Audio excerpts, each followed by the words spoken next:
Welcome to Big 12 Now on ESPN+. 1951 Oklahoma State grad T. Boone Pickens died on September 11th. Over his lifetime, Pickens donated over $650 million to his alma mater, some of which went to renovating this stadium, the one that bears his name, as the Cowboys play at home for the first time since Pickens' passing as they host 24th ranked Kansas State. Terrific Saturday night. Great to have you with us in Stillwater, along with former collegiate as well as NFL linebacker Ray Bentley. I'm Mark Neely. Edward Ashoff down on the field will join us shortly. Oklahoma State came into this season, Ray. They've made 13 consecutive bowl trips, and a lot of that thanks to the generosity of T. Boone Pickens. He certainly has made an impact. That's the big picture. The small picture, smaller picture, is that they're 0-1 in conference play because they lost their conference opener at Texas last week. Yeah, and that means we're going to see some desperate Cowboys flying around this field here this evening, and they've got three guys who can fly. And I'll start with the quarterback, Spencer Sanders. Great runner with the football, throws it well. Coach Gundy called him a fighter. I believe him. Running back Chuba Hubbard, he leads the nation in rushing yards and rushing touchdowns. They're going to try and cut him back. 69 carries in the last two games. He'll get his share. And then Tylan Wallace. They will throw downtown to him half a dozen times or more tonight, and odds are pretty good Wallace will come up with it. Well, for Kansas State, this is their conference opener after an off week last week. The expectations for year one of head coach Chris Klieman, Ray, were not all that high. Their preseason poll in the Big 12, they were picked next last, but the narrative all changed 2 weeks ago when they won on the road at Mississippi State. Yeah, and they outscored them 14-3 in the fourth quarter on the road, as you mentioned, and that really showed Chris Klieman what kind of team he has. We're about to show you what kind of quarterback he has. Skylar Thompson is the best guy you've never heard of. I'm telling you, he can run the football, makes great decisions in this conservative type offense, but he needs to light him up like he did in the fourth quarter with his game-winning touchdown against Mississippi State. He can do that too. Last time Kansas State came here in Stillwater 2 years ago, they won that game. It was their first win in Stillwater since 1999. Can they make it back-to-back wins at Stillwater? Kickoff straight ahead.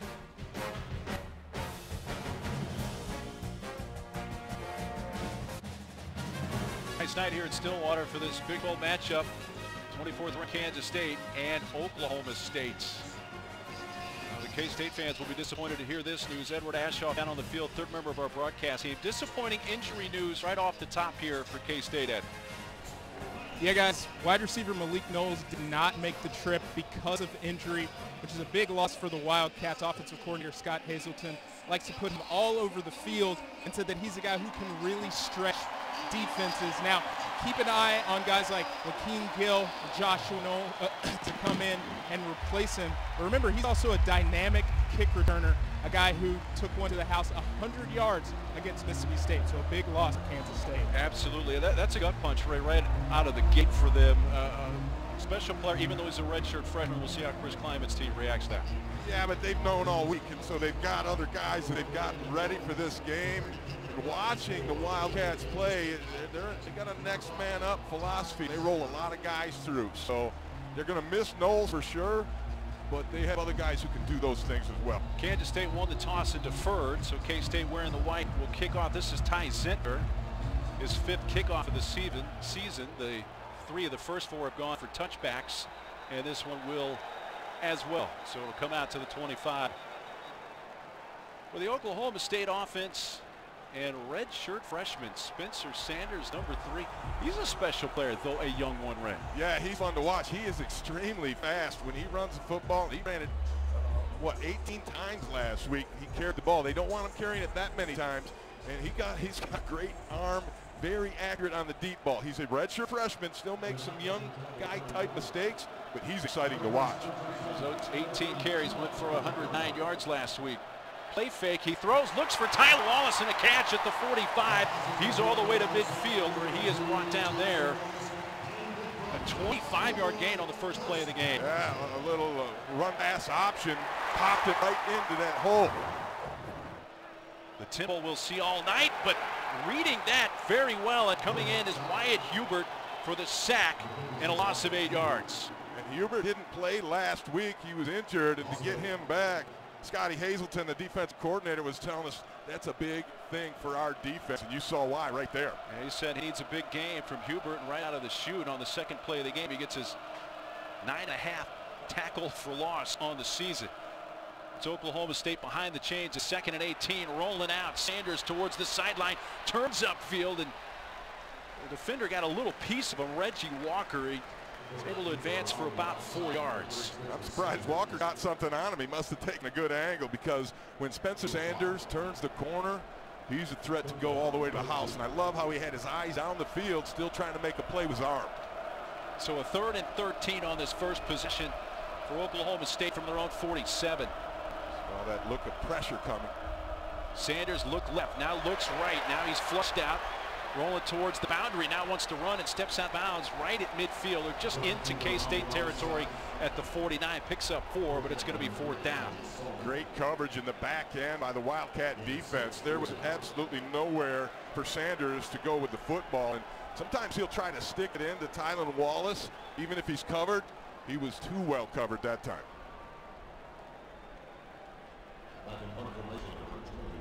Tom Hutton comes on to punt for Oklahoma State. And how about K-State, Ray? That first play right out of the bucket for Oklahoma State was completion to Wallace, but they bounced back and forced the punt. Mike Gundy told us he thought this Kansas State defense is one of the best in conference. Phillip Brooks back to receive his punt for K-State, calling for a fair catch, and takes it at the 6. So a 44-yard punt with no return. And the Kansas State offense, for their first possession of the game, will not have very good starting field position, but a very dynamic junior quarterback, Skylar Thompson. And he's got a couple of big tight ends that really are a linchpin to this offense. He'll try to get the ball to him. Talked about Skylar at the top. I am so impressed with his composure. Coach told us he's got the it factor, and when you watch him play a little bit, you'll see manifestation of that right away. He's just in complete control, does a great job changing plays at the line to get them out of bad situations. Again, no Malik Knowles for Kansas State. He fixed the handoff to Gilbert from his own end zone, rolling out. Thompson now coming towards the sideline, gives a stiff arm, but he's going to maybe get back to the line of scrimmage. No gain on the first possession. Jarek Bernard was the defensive back who came up and put the pressure on the quarterback. Good coverage in the back end by Oklahoma State. And, you know, do you get the feeling this might be a defensive type ball game here early? Well, these teams last year played in Manhattan, and it was 6-3 at the half. We'll see what kind of half we get here. Unbalanced line here. Here's the pitch. James Gilbert spun around and spun down at the 10. He gains about 3. Trey Sterling, number 3, came up for the Cowboys to bring him down. Sterling, a safety who plays close to the line of scrimmage. I mean, I'm going to call him an honorary linebacker, especially after that play he just made right there, closing fast and making a sure tackle. And a 3rd and 7 for K-State. If this is the type of night, a lot of 3rd and longs for K-State, it's going to be a tough night for K-State. That's not where they want to be. 3rd and 3 is right in their wheelhouse. 3rd and 7, that's not so much. Schoen, Brooks, as well as Joaquin Gill, the receivers.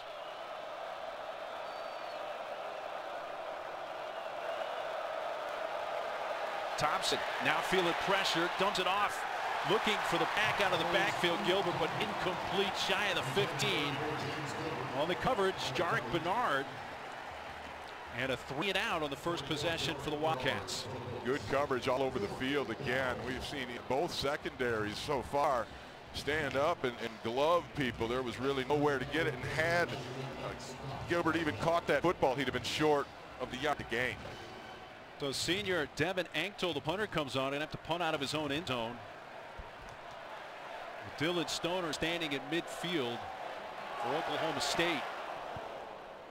Pretty good punt and a fair catch called for. Takes Stoner back to his own 43-yard line. And that's where Oklahoma State will have their second possession after a 47-yard punt by Anktel.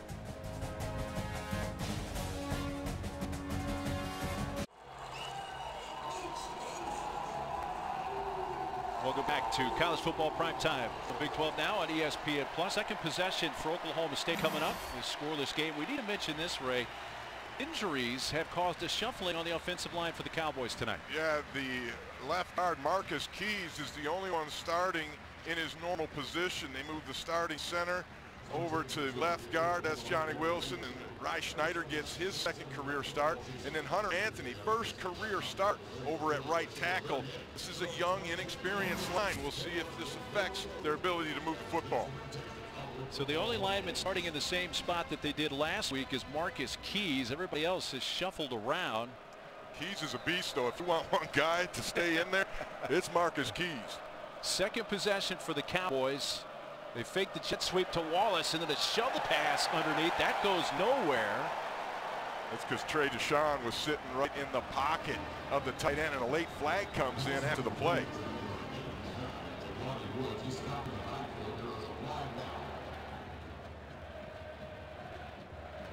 Unsportsmanlike conduct, number 56, defense, taunting by standing over the player.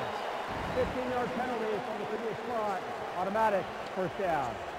You see big tight end Woods, he gets the ball, and this is a great play by Deshawn. Then you can't stand over and talk at him, which is exactly what Wyatt Hubert did. That cost him 15 yards and a first down now for the Cowboys at the 44-yard line at K-State. So what was nice defensive play for the Wildcats erased thanks to the personal foul. Here's the pass by Sanders, and it's over the head of the intended receiver. They tried to get that one into Braden Johnson, and it was another, I can't tell yet if it's play action or if it's an RPO, but either way it was errant. Sanders fires for Wallace, too high, incomplete. Pressure was coming, and K-State able to get a little heat there on Sanders. Yeah, Scotty Hazelton, the defensive coordinator, dials up a blitz off the edge, and I gotta believe Spencer Sanders threw that one away because of the pressure. So a third down and 10 for the Pokes, still at the 44 of the Wildcats. Got that pressure look again. We'll see if they drop out. Sanders, he's ripped down by Reggie Walker, and after the personal foul penalty, the K-State defense stiffens once again, and it's fourth down. The safety did blitz Wayne Jones. He's the one who shoots through and changes the running back's course. Watch him, he's unblocked, flying right up in here, just misses the quarterback, and then a nice retrace by Reggie Walker to get the tackle. Second punt of the game for Tom Hutton. Phillip Brooks standing inside his own 10. Well, one of the key questions of this game, Ray, was going to be how the K-State defense handled the up-tempo offense of Oklahoma State. His fair catch made it to 14th. So far, the returns are good for the K-State defense. Yeah, but they'll wear you out. Yeah. It's a long afternoon. It is a long game ahead.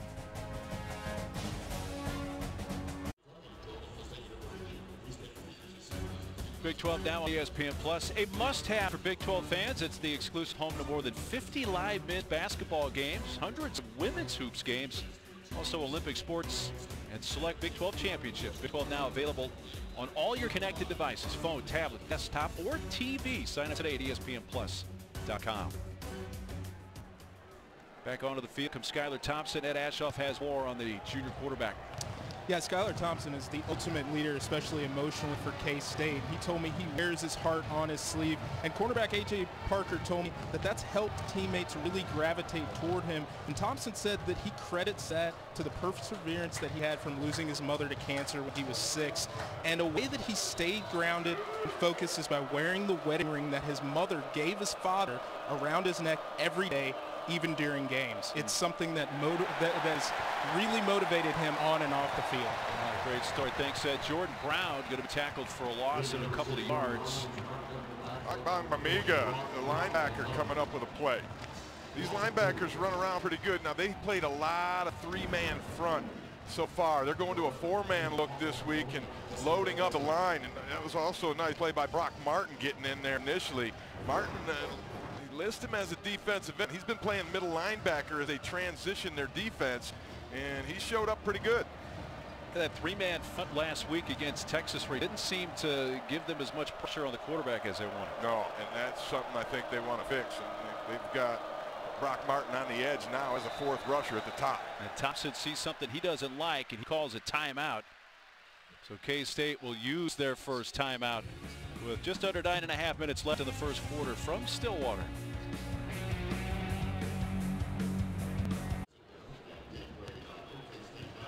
Well, we're only a handful of weeks into the season, obviously, but take a look at the quarterback rating leaders, and Skylar Thompson is there was pretty good company, Ray. Yeah, and he deserves to be in there the way he has played thus far this season. You know, I mentioned he's the best one you never heard of. And we'll continue to hear of him. He's just a junior, have another year. And the way he's played thus far, it's been outstanding. They used a timeout. So they burn their first, 2nd and 12 from just outside their own 10-yard line. Harry Trotter now in as the back. Still plenty of time on the play clock. Thompson, quick strike, finds Schoen. He is immediately dropped at the 19-yard line by Trey Sterling. It's a gain of close to 10. And he will pick you apart. Any defender, coverage man in the secondary who is giving that big of a cushion, which is what Schoen got on that one, they will whip the ball out there in a hurry. And with Thompson's arm, it gets there in a hurry. 3rd and 5. We've only played 6 minutes, just off clock here in the first quarter in Stillwater.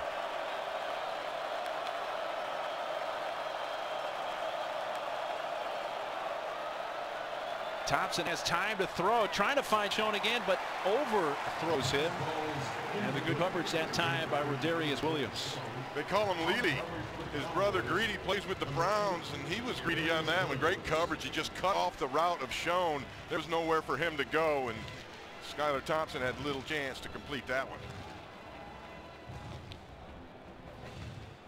Kansas State, 2 possessions, still looking for their first down. Devin Achtel punts with Dylan Stoner at the Oklahoma State 40. Low snap, and Achtel gets a good spiraling punt away. High punt. Again at the 37, Stoner will be brought down just outside the 40. Once again, very good starting field position for Oklahoma State.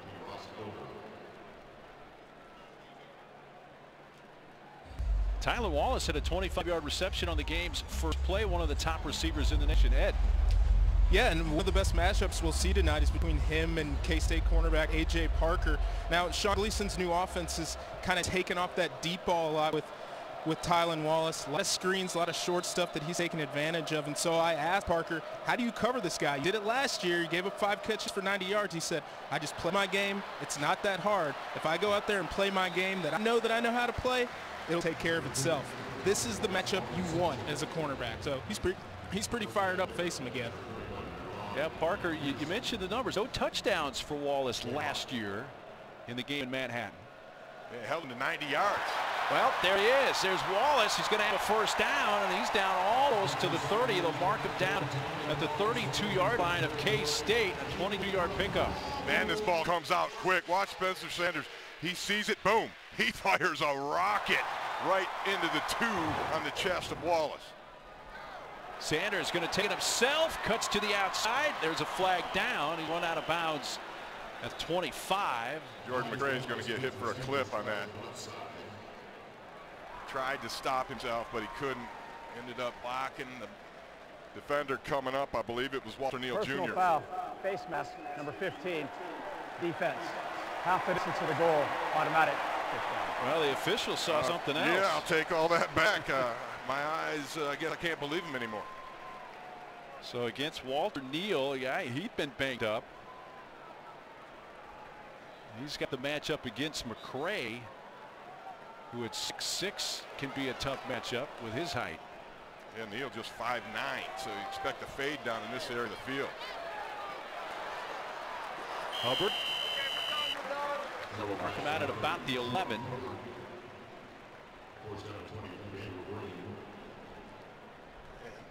It's kind of shocking that's the first carry for Hubbard all day. A kid who had 37 totes last week. A career high for him. He has set career highs in carries the last 2 weeks. Where Sanders want to go, running around, and he's finally wrapped up by Elijah Sullivan. A late flag comes flying in there.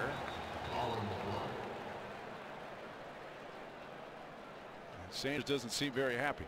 Frustration early on, not getting what he wants out on that edge. Scott Campbell, our white hat tonight. There is no foul for a personal foul on number 77. The action was deemed to happen during the course of the play. Talking about Hunter Anthony, the tackle, and watch him come in left side of your screen. He's going to come and clean up around the pile, which is fair game. That's as close as you can get. I think might have got away with one, and I'm sure they'll remember that. Third down and 8. They can't get a first down without scoring. Hand off Hubbard, trying to stretch it out, spins around, and will get positive yardage out of that. He made Walter Neal Jr. miss in the backfield, but there were just too many Wildcats running to the football, which is what they do so well. Jordan Mitty eventually bringing him down. Another look at, you see, just shake the defender right there with a quick spin move. He's fun to watch. So Ben Amendola comes on to attempt 25-yard field goal from just inside the left hash. Perfect on the year is Amendola. 6 of 6. And now make it 7 for 7 for the Veneer senior from Pennsylvania. 25-yard field goal. Oklahoma State has the game's first points with 6:12 to play in the first quarter.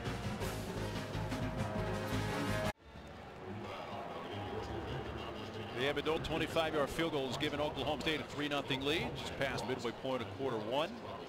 15th season for Mike Gundy, who was the 2011 National Coach of the Year. They made 13 consecutive bowl appearances. They've won 9 of those games.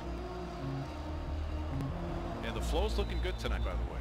Yeah, I'm a mullet guy myself. I like to say it's more of a lifestyle than it is a haircut. And Mike lives it to the fullest. Folks, you don't hear a guy say, I'm a mullet guy myself much these days, but you just got that from Ray Bentley. Phillip Brooks from the 8. Went at the 20 and dropped there.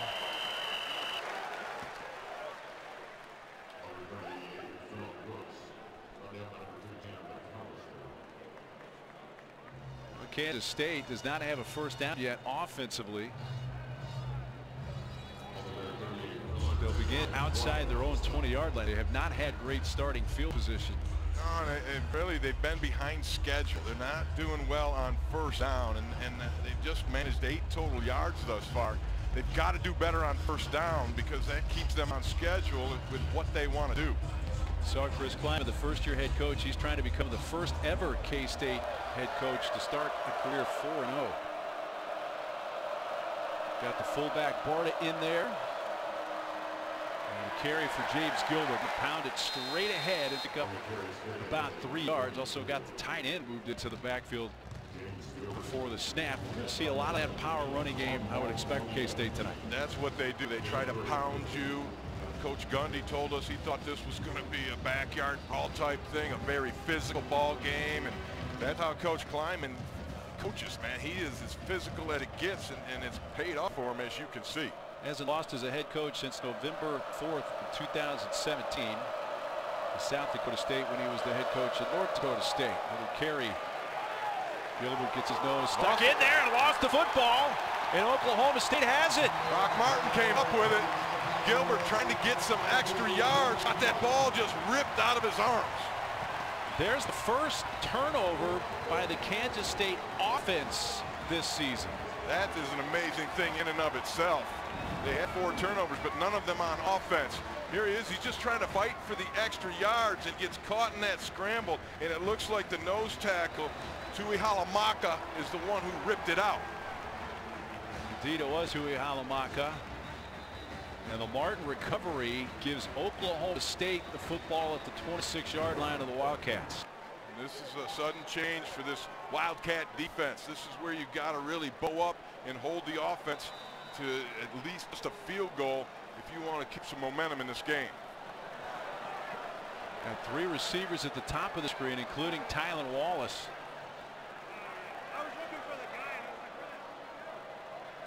Put Stoner in motion, fake the jet sweep to him. Sanders throws on the move, and right as the football got to the intended receiver, Landon Wolf. He was hit by A.J. Parker. Perfect timing by Parker to up in that.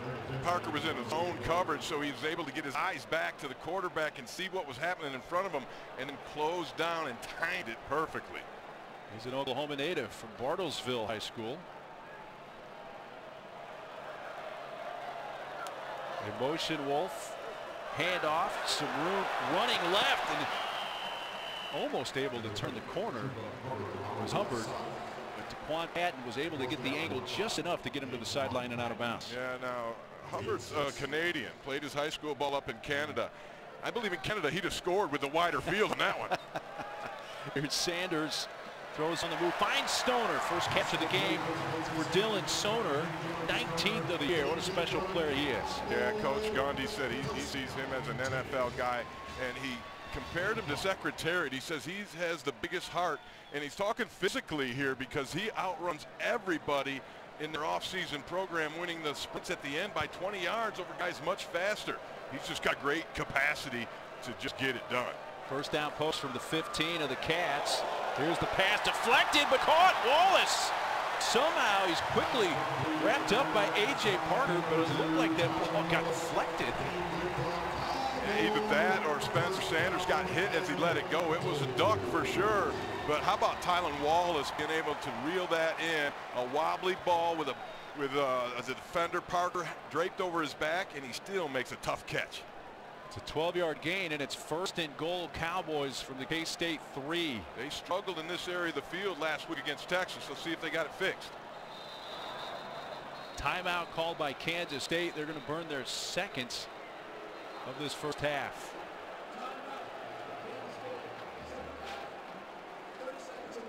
And Chris Kleiman talking with the field judge there.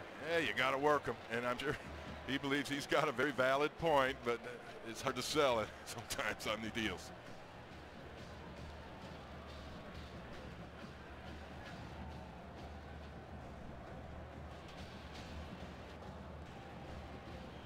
Well, Big 12 now on ESPN Plus has the shows that Kansas State football fans do not want to miss. Mondays at 11:30 a.m. Eastern, 10:30 a.m. Central Time.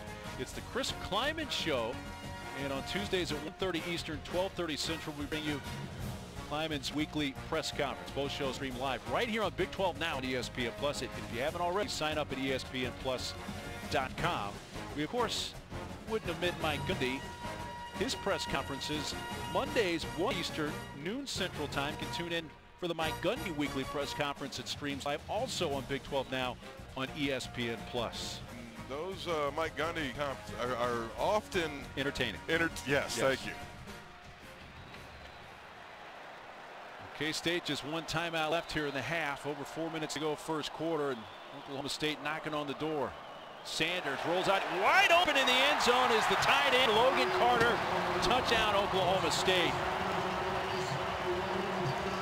First time Sanders has hooked up with a tight end for a touchdown yet this year. They have tried to pound the ball down in this area. They gave that look, did a little play action pass, and he caught him asleep in the corner of the end zone. Touchdown Cowboys. Logan Carter, a guy who's a former walk-on this year, was put on scholarship. His 3rd catch of the year, 1st touchdown. McClure holds for Amendola for the point after.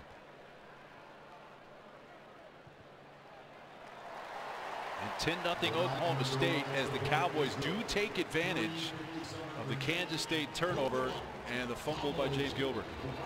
Yeah, and that's huge. And take another look at this. Just a play action pass. The whole defense bought into it, closed up. Nobody on the tight end. Easy little throw for Sanders. And this Cowboy offense is getting it going. When you've got to capitalize on those takeaways, and they did on this one. 8th touchdown pass of the year from Spencer Sanders finding Logan Carter. And you see the bullet with the Spirit Rider and Boone on the flag to honor T. Boone Pickens. Again, this is the first home game for Oklahoma State since the passing of T. Boone Pickens back on September 11th. They played a couple of road games, their first one in Stillwater here tonight. Yeah, and Mike Gundy spoke glowingly of what Boone Pickens brought not only to this program but to the community around here, and also the other donors who saw what he was doing and pitched in another 70+ million towards this university. What a great legacy T. Boone Pickens has left. Brooks takes it from the 8 to the 25. Gets up near the 30. This is actually going to be about the best starting field position of the night for the Kansas State offense after that 22-yard return. And now they need to respond, Mark. I mean, this is an offense that hadn't turned the ball over all year coming into this game, and now they got one on there against them. And how do they respond? That's the key, and that's what Coach Klieman said. There's still questions in his mind about this team. They did face adversity, trailing Mississippi State on the road, but were able to come back and win. He thought that was a good sign, but he says there still are unanswered questions. Might get an answer here. Starting at their own 30, indeed their best starting field position of the game. Make the handoff to Trotter. He'll throw to him out of the backfield down the sideline, and a nice gain of close to 8 on first down for Kansas State. Trotter's one of the 3 backs that they'll use, and I really think he's as north and south as any running back I've seen.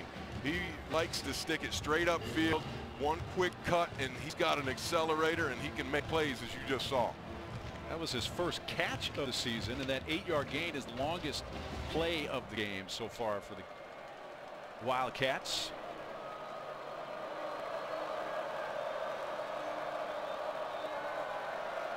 Thompson looks back left. He's going to take a deep shot, looking for his tight end, and a diving attempt incomplete. Nick Linners. Malcolm Rodriguez, the linebacker, had great coverage on Linners. It needed to be a perfect pass, and it almost was. In fact, that's a catchable ball right there. I'm going to say great throw for Skylar Thompson, a tough catch for Linners, and great defense also by Malcolm Rodriguez. K-State now 0 for 2 on deep shots tonight. And Courtney Messingham, the offensive coordinator, said he's got to take some early to try and loosen up his Cowboy defense. And that wasn't a bad time to try one, because it leaves him a 3rd and 1. Very manageable. Well, I say that, but Trotter met by Devin Harper. Did he get there? I don't think he did. I don't believe he did either. That was great interior defense. The penetration really is what stopped this play as Trotter kind of runs into his own guy's back. Boom, right there. You got to open your eyes. He ran right up the back of Adam Holtorf, the center, and you know what? That's about 600 pounds plus. He tried to push there, and then the great play coming up, making the tackle and the finish by Devin Harper. Yeah, Mark Sanchez is now a colleague of ours at ESPN, so I won't say it was a rear end tackle or fumble, but he hit the back of Holtorf, and that stymied his momentum, so they fall short on 3rd and 1 and have to punt. And a great punt by Anctil, and a fair catch taken at the 6. So Anctil's punt able to flip the field thanks to a 56-yard boot. Yeah, and that's important, Mark, because this whole game has been played on K-State's pretty much side of the field. Now their defense has a chance to get a 3 and out and give their offense good field position. Kansas State team that's ranked 24th. Even though they had an off week last week, they move into the AP poll. First time in nearly 2 years that they have been ranked. Yeah, he's basically on the wind of that win over Mississippi State on the road. You go to the SEC and win on the road against a ranked SEC team, you're going to get some accolades. First time for the K-State team to do that, a win on the road at the SEC. And there's Chuba Hubbard showing his speed. He's to midfield, all the way down to the K-State 40. Denzel Goolsby, the one finally caught up to him, a 54-yard run for Chuba. Watch this hole open up. Boom, great block by the tight end. Stepping into the hole was Logan Carter, and that's all the space Hubbard needs. And you see the gas pedal he's got. He gets a little breather. Ellie Brown comes in as the running back now for the Pokes. The first down from the 40 at K-State. Brown wrapped up. Minimal gain there. But just as you were saying, right, here's K-State. They just flipped the field with that really nice punt from Anctil, and then Chuba makes it a moot point with a long run like that. Yeah, he found the funnel and shot up through there. And when he hits it, he hits it so fast that the DBs and the linebackers can't react, and now their angle is chase rather than coming at him. Sanders wide open as Wallace on sideline, a flag down. What a throw on the run. 30-yard, 20-yard dime. Unbelievable, but I think it was a push-off by Wallace. Wondering why he was that wide open. Yeah, that'll do it for you.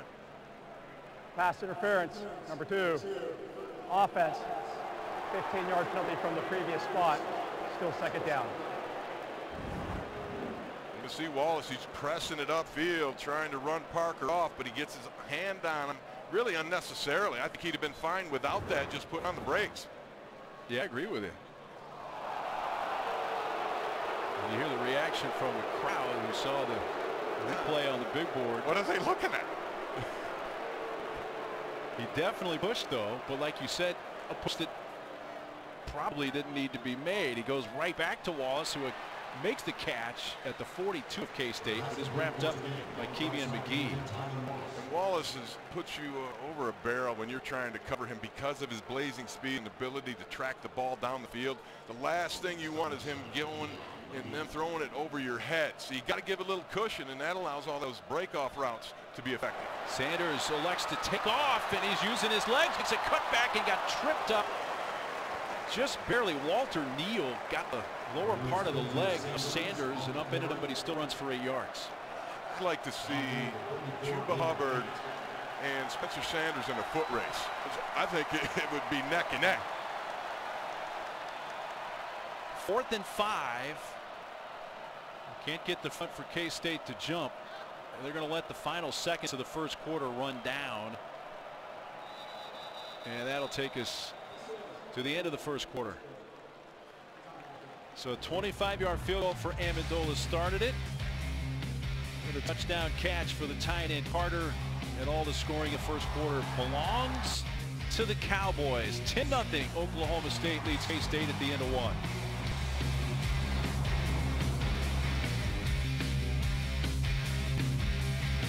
Welcome back to Big 12 now on ESPN Plus. We start the second quarter from Stillwater. 10-0 Oklahoma State. They are passing up what would be about a 51-yard field goal opportunity. And going forward on 4th and 5, we think, from the 34-yard line of K-State.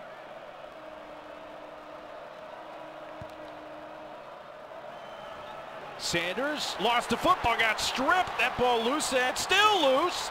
It's kicked, and that's going to be a flag against Oklahoma State. It's eventually recovered at the 42 of the Cowboys. Yeah, it's Wildcat ball regardless. You can't kick the ball like that on purpose. Yeah, it looked like it was intentional. It was a bad acting job if he was trying not to show that. Wyatt seemed to strip at Hubert. Yeah, a second sack of the day for Wyatt Hubert. Coming around that edge, slapped the ball right out of his hands. Illegal kicking, number 3. Offense. It's going to be 10 yards from the spot of the foul. Loss of down. First down, Kansas State. Well, it was Sanders who kicked it after losing it. Let's take another look.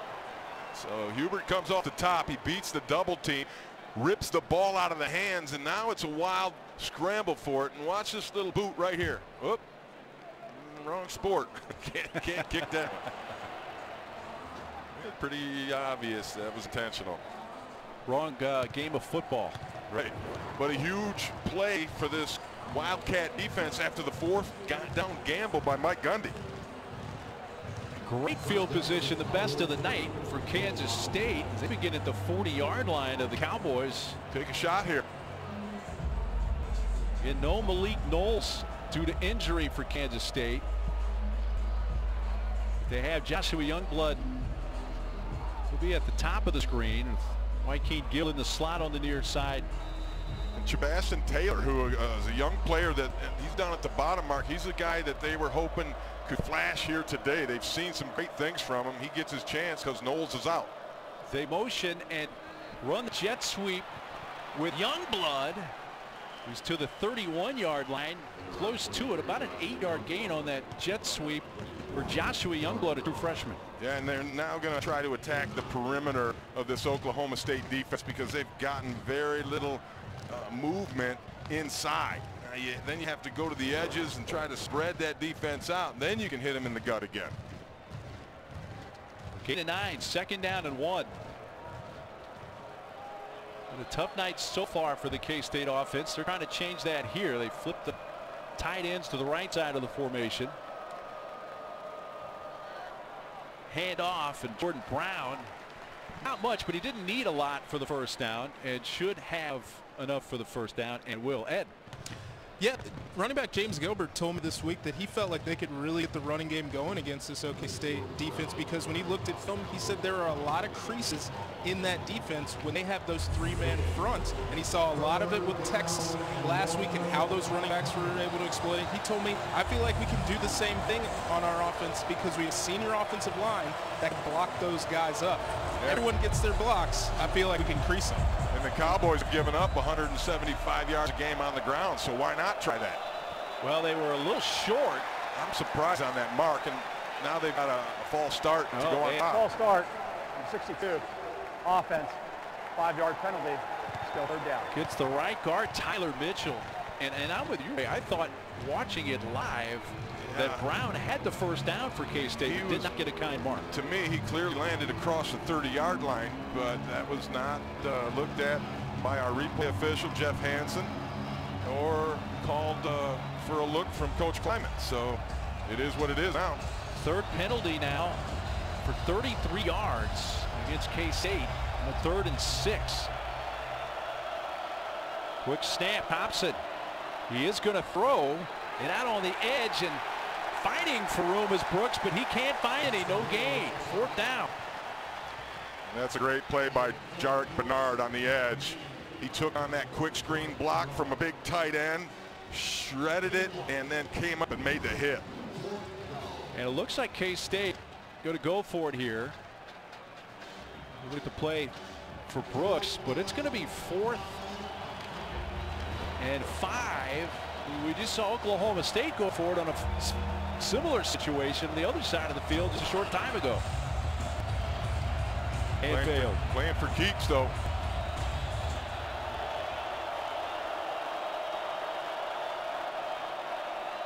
Thompson ball fake. He's going to take a shot towards the sideline, and incomplete for Brooks.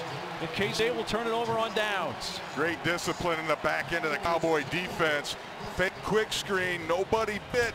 Everybody's covered. 10-zip. Cowboys.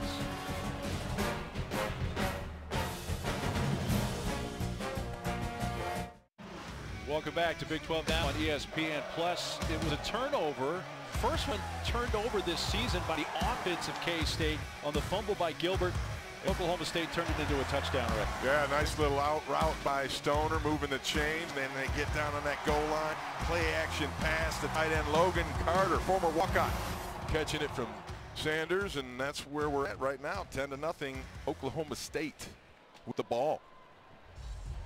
If, as you look at the season numbers for Oklahoma State, yards allowed, they've only allowed 32 yards to the K-State offense so far. Mike Gundy's team has the 10-0 lead. On first down, Sanders, he wants to run. Coming to the near side. Brought down from behind by Daquan Patton. Gains about 7. That's more than I thought they were going to get on that one, but the speed of Sanders had a couple nice blocks. He was able to play those blocks well and then get a nice positive gain, puts them ahead of the chains. They can do anything they want here in 2nd and 3. Sanders time to throw, and he lost one down the sideline for Wallace and somehow came up with it. Great pass, great catch. Jonathan Alexander hit him hard and out of bounds at the 25. Perfectly thrown football. Look at the separation at the end by Tywin Wallace and his body control to go up, high point the football, and then hang on after taking a big shot from Alexander. 33-yard gain, first down, Oklahoma State from the 25 of the Wildcats. Handoff. This is Chuba Hubbard. 24, Daquan Patton in number 5 with tackle. Kansas State blitz one of their inside linebackers. He ate up all the interference, and that allowed Patton to come up and make a decent stop for a 1-yard gain. Ray, we're still early in the second quarter. I kind of get the feeling for K-State they really need to hold Oklahoma State to a field goal. They are not a comeback type football team. That's not their wheelhouse. They want to control the action, the clock, and all those things. And when you get behind, you can't do that. Here's a reverse. It went from Wolf to Wallace, and he turns the corner, bounces off one tackler, and it'll be 1st and goal Cowboys at the 7-yard line. I like what Sean Gleason did here. The offensive coordinator says, you know what, we're in a territory where we can take a few chances. Let's go with that reverse, get Wallace the ball in space, and good things will happen. 17-yard gain, 1st and goal Pokes.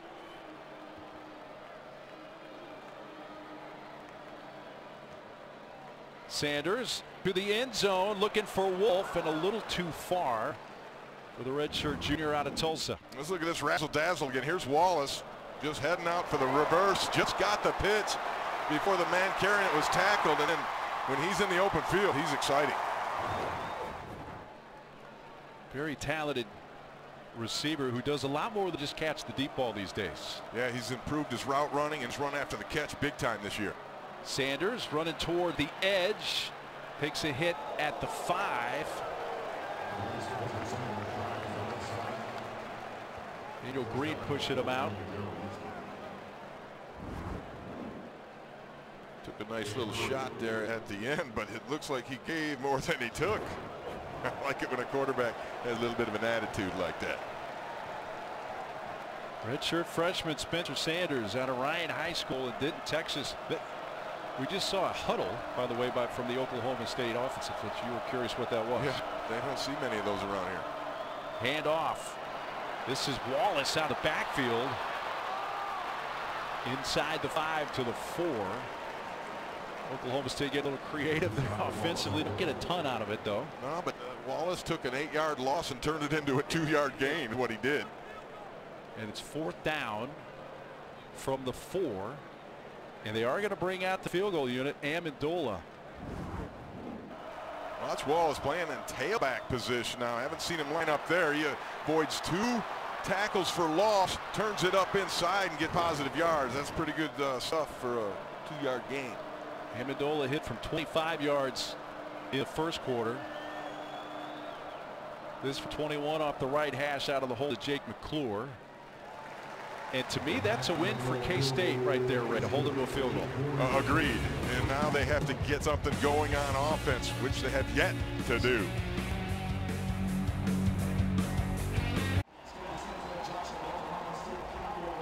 Only 32 total yards so far tonight for K-State. You see what they're averaging, over 450.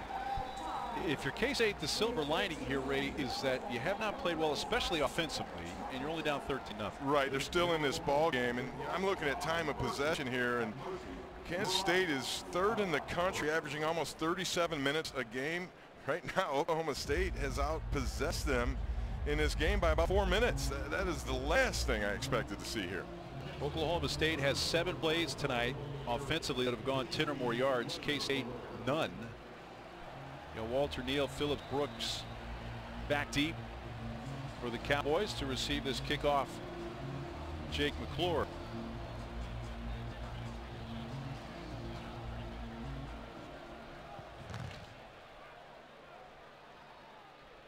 Brooks will let that sail into the end zone for touchback.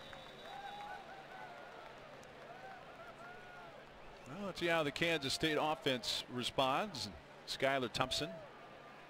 One thing I'm assured of is that Skylar Thompson will not try to overdo it. He's very composed. He is a laid-back kind of guy who understands it's a full 60-minute game. We're going to have our share of adversity. Just got to keep pounding on the rock and make good things happen, and that's where they're at right now. 18th career start for Thompson. He had a great start here 2 years ago in their win over the Cowboys. He had at that point, career-high 3 touchdown passes. A mark that he equaled in the season finale last season against Iowa State. Look at throw on 1st down. Thompson gives ground, and then he's just going to throw it away and let another down. There has been no one open for him to throw the ball to. I mean, it's orange and black all over these white jerseys in that secondary. He had all day to throw that, and still nobody materialized. As mentioned right at the top of the telecast, a redshirt freshman wide receiver Malik Knowles did not make the trip here due to injury. Has that been a factor so far? A huge factor, because they haven't been able to really stretch the field. They haven't had any explosive plays, and Knowles is that guy. Well,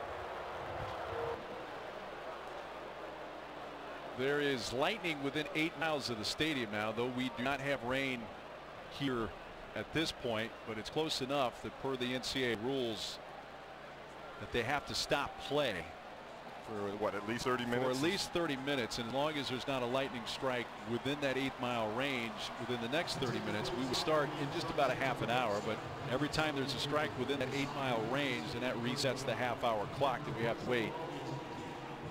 Before we pause for this weather delay, Ray, Oklahoma State leading 13-0. Is this something K-State can benefit from? Oh, I think it's a huge break for Kansas State, because it's almost like a reset. Now you get to go back in, you get to make the corrections, and from the things that you haven't done right, you get the coaches back together and kind of almost regain plan this thing based on what they've seen. I've seen games turn on a dime after these delays. It's a huge opportunity for Kansas State, and Oklahoma State has the same opportunity to keep, doing what we're doing, but maybe add a little stuff here and there that they've found basically in the play thus far. So we are weather delayed here in Stillwater due to a lightning strike within 8 miles. You're watching this obviously on Big 12 Now on ESPN Plus. So whatever device you're watching this on, we ask you to monitor. It'll be at least a half hour until we resume. So monitor, and we will keep you updated as we learn more. But for now, we are weather delayed in Stillwater in the second quarter.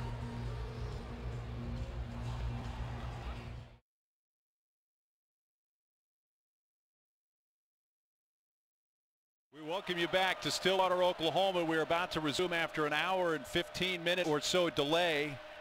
And here's the first play since the resumption. And that is caught by Kansas State at the 35-yard line of Oklahoma State. Samuel Wheeler out of nowhere goes deep, and it's a dime thrown by Skylar Thompson. And all of a sudden, the Wildcats look like they got something going here. First off, in just a few moments, our camera operators for ESPN will be allowed back to their positions due to the lightning delay. So our apologies for just a few more moments. You'll see the wider shot from midfield, but this is a first down for Kansas State from the 36-yard line of Oklahoma State. They send the tight end in motion, Blaze Gammon. He comes back to the near side, faking the handoff. Skylar Thompson rolling out right, getting towards the edge, and he'll step out of bounds and lose a couple yards. Oklahoma State leading 13-0, 7:42 to play in the first half, along with former Buffalo Bills and Central Michigan linebacker Ray Bentley. I'm Mark Neely. Edward Ashoff out on the field. We had anticipated perhaps this delay due to the lightning and the storm could possibly benefit K-State, and at least a couple plays in, it looks that way. Yeah, it's a new ball game. This thing is basically, after an hour plus delay, it starts over. Now the Wildcats start in a 13-zip hole, but they're able to forget a lot of that stuff that happened and go on forward from here. It was second down and 11. Just over 7 minutes to play in the first half. Here's a handoff. Jordan Brown doesn't get much. They get a yard or so to the 36, stopped by Malcolm Rodriguez. Our camera operators, by the way, are back. Again, our company policy is a certain amount of time after last lightning strike before they can retake their positions, which happened to be just a few minutes later than the NCAA rules. But we're back and rolling with all our personnel. Appreciate your patience. And here's a 3rd down and 10 for K-State.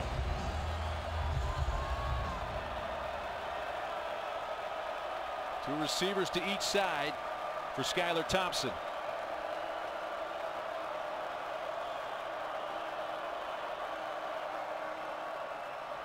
Thompson, quick strike, finds Brown.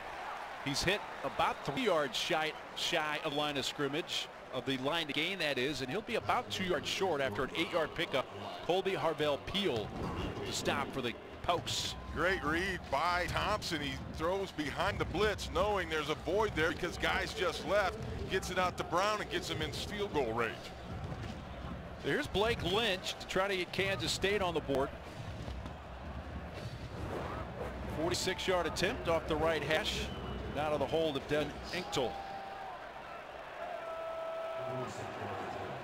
And 2 of 3 this season In field goal attempts, it has the distance, and it is good.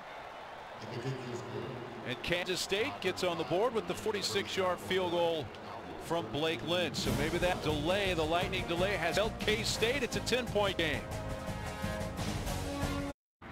Let's catch you up on what you may have missed due to the lightning delay. And really, this game began, Ray. K-State's offense not able to do much against the Oklahoma State defense. Oh, the Cowboy defense was impressive. You look at all the hats to the ball, and then they started hitting them so hard they're forced a turnover, got a touchdown off of that.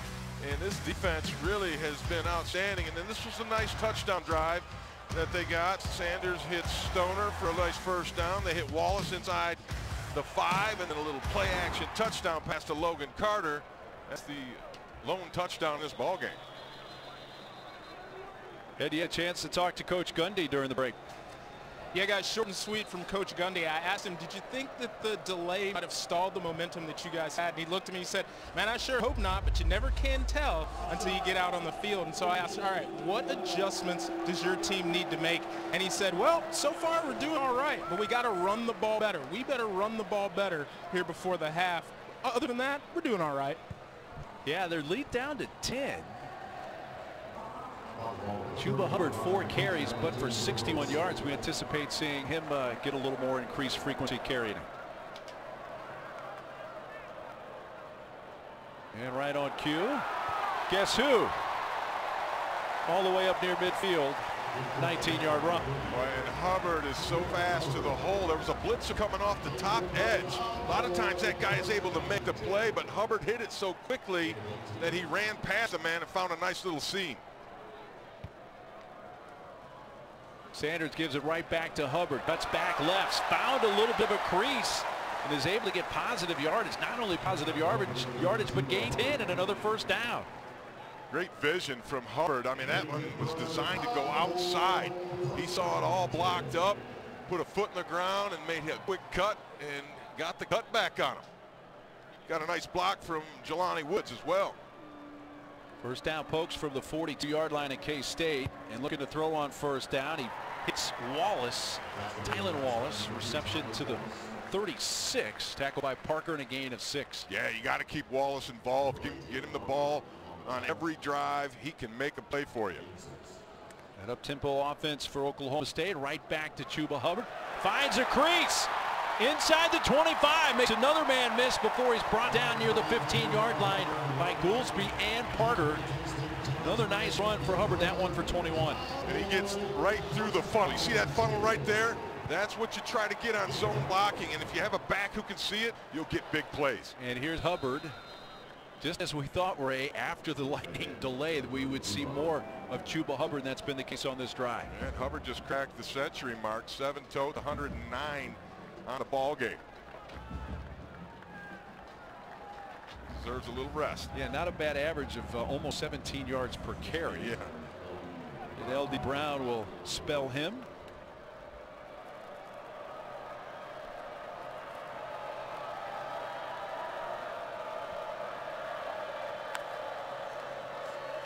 Fakes the handoff to Brown. Sanders rolling out now.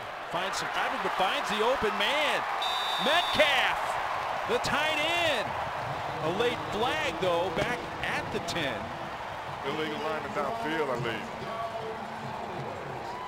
We'll see if this is coming back.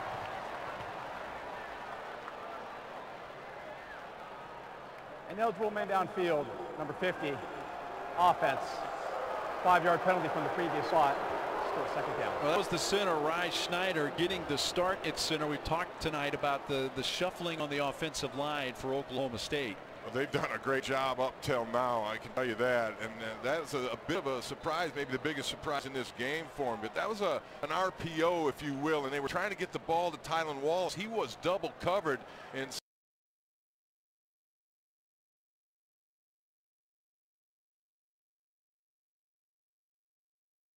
time to make the throw, but yet everyone is covered up down the field. It makes me think they missed Malik Knowles more than I expected. And Malik Knowles, redshirt freshman wide receiver, did not make the trip from Manhattan due to an injury. That has been a significant loss for the K-State team, at least the way it's played out so far here in this first half. Yeah, they miss his explosiveness. I mean, they'll hand the ball off to him on the jet sweep stuff, and he's very good with that, and he's the biggest downfield threat they have. 3rd down and 6. K-State 0 for 5 on 3rd down tonight. Looking to convert for the first time. Thompson again looking downfield. Nobody open. He's going to throw. And incomplete at the 40. Jarek Bernard, number 24 there on the coverage, batted that one away. I think Thompson missed a great opportunity to scramble up the middle. It opened wide. Every time he seems to want to escape to his right when things break down. Whereas on film, watching him prior to this game, he got up that middle several times, and that's where he really makes plays. So 1:10 to play. Oklahoma State has all 3 of their timeouts. They have an Actil punt. Stoner's back at the 30-yard line for Oklahoma State. Actil just got that one away, but a high towering punt, and the fair catch taken at the 26 by Dylan Stoner. Well, 1:02 to play, first half. Oklahoma State will have the ball up 13.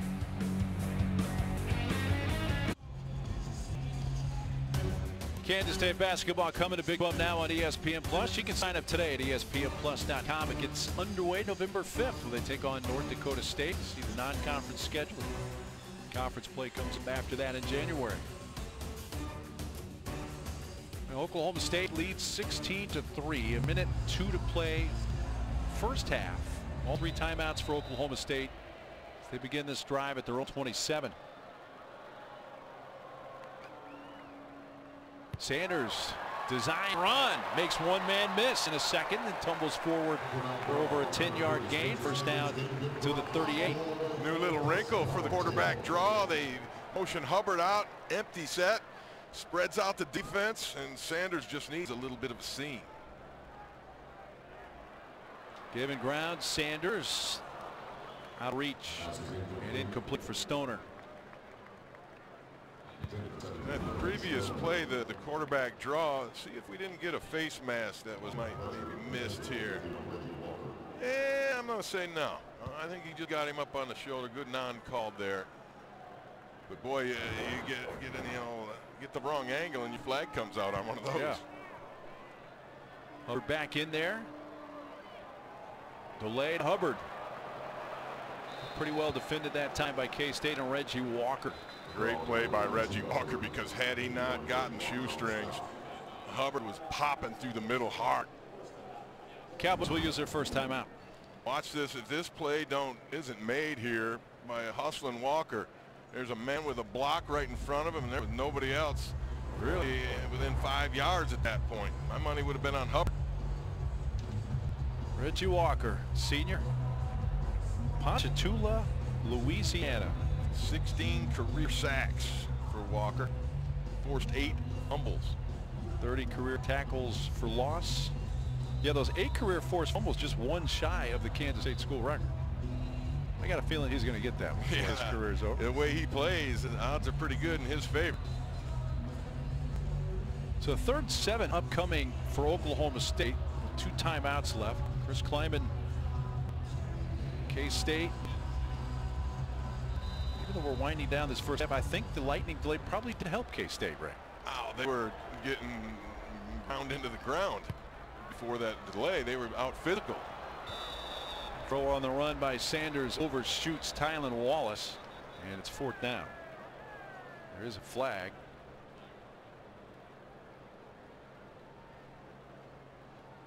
Another illegal lineman downfield. See a lot of that, and I think rightly so. It's the whole RPO game, the run pass option, so the line's blocking run and the quarterback makes a read and decides to throw it, and it's really unfair. Downfield, number 77 offense. That penalty has declined. 4th down. That time they got the right tackle, Hunter Anthony. Check out the right side of your screen, number 77. Now, it's really no fault of his. It just takes too long for this ball to come out, and he can't be past 3 yards down the field. And if he is, more often than not, they'll throw the flag on that. I've seen him miss a few of those, though. Tom Hudson to punt. Drew freshman from Australia. There's nobody back to receive the punt for Kansas State. There's no sense in taking a chance and dropping a ball. That'll bounce it around the 15 and be down there. 44-yard punt. Tom Hutton. One timeout for K-State and only 19 seconds left in this first half. Spencer Sanders has been very impressive tonight. Not so much with the feet as he has been, although he had a nice little run on that last series, but throwing the football, he's been outstanding. 13 of 19, a touchdown, 145 yards, and he's made great decisions. Has not put the ball in jeopardy at all for the Cowboy offense. K-State looks like they're just going to take a knee, send it to the locker room. Seems like we just had a halftime break not a long time ago, doesn't it? A long one, too. Hour, 15-minute or so lightning delay, which came with 8:31 left in the second quarter. And now we are officially at the end of the first half, and as you mentioned, nice half for Spencer Sanders. Yeah, he was outstanding throughout the time that he played, and you got to give him a lot of credit, but the real hero right now is Coach Knowles and the defense and the way they've played together. Jim Knowles put together an awesome plan, and these guys have executed. Ed has Coach Gundy. Coach, you told me coming out of the half you guys had to get that running game going. Chuba's over 100 yards. What do you do to make sure that continues in second half? Well, we just got to be better up front. We got to get a hat on a hat and let him, he's a good player, let him go make a play. And earlier this week we talked about how physical this game was. Through 2 quarters, have you guys matched their physicality? Yeah, we've done a good job with that. I've been proud of our guys. We still got another half to go, but they've done pretty well up front with the physicality. Thanks, Coach. You got it. Coach Gundy, Ed, thanks very much. It is the half here in Stillwater. Oklahoma State leading K-State 16-3. Coming up after the break, we'll hear from Tylan Wallace's teammates.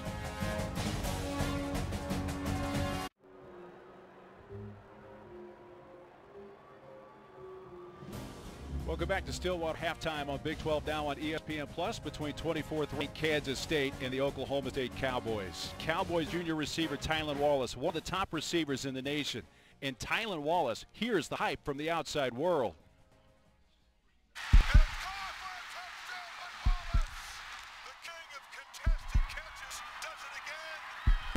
We talked about it. We warned you what Wallace could do downfield. Such great ball skills. He is the go-to guy. He is the one that makes all those catches.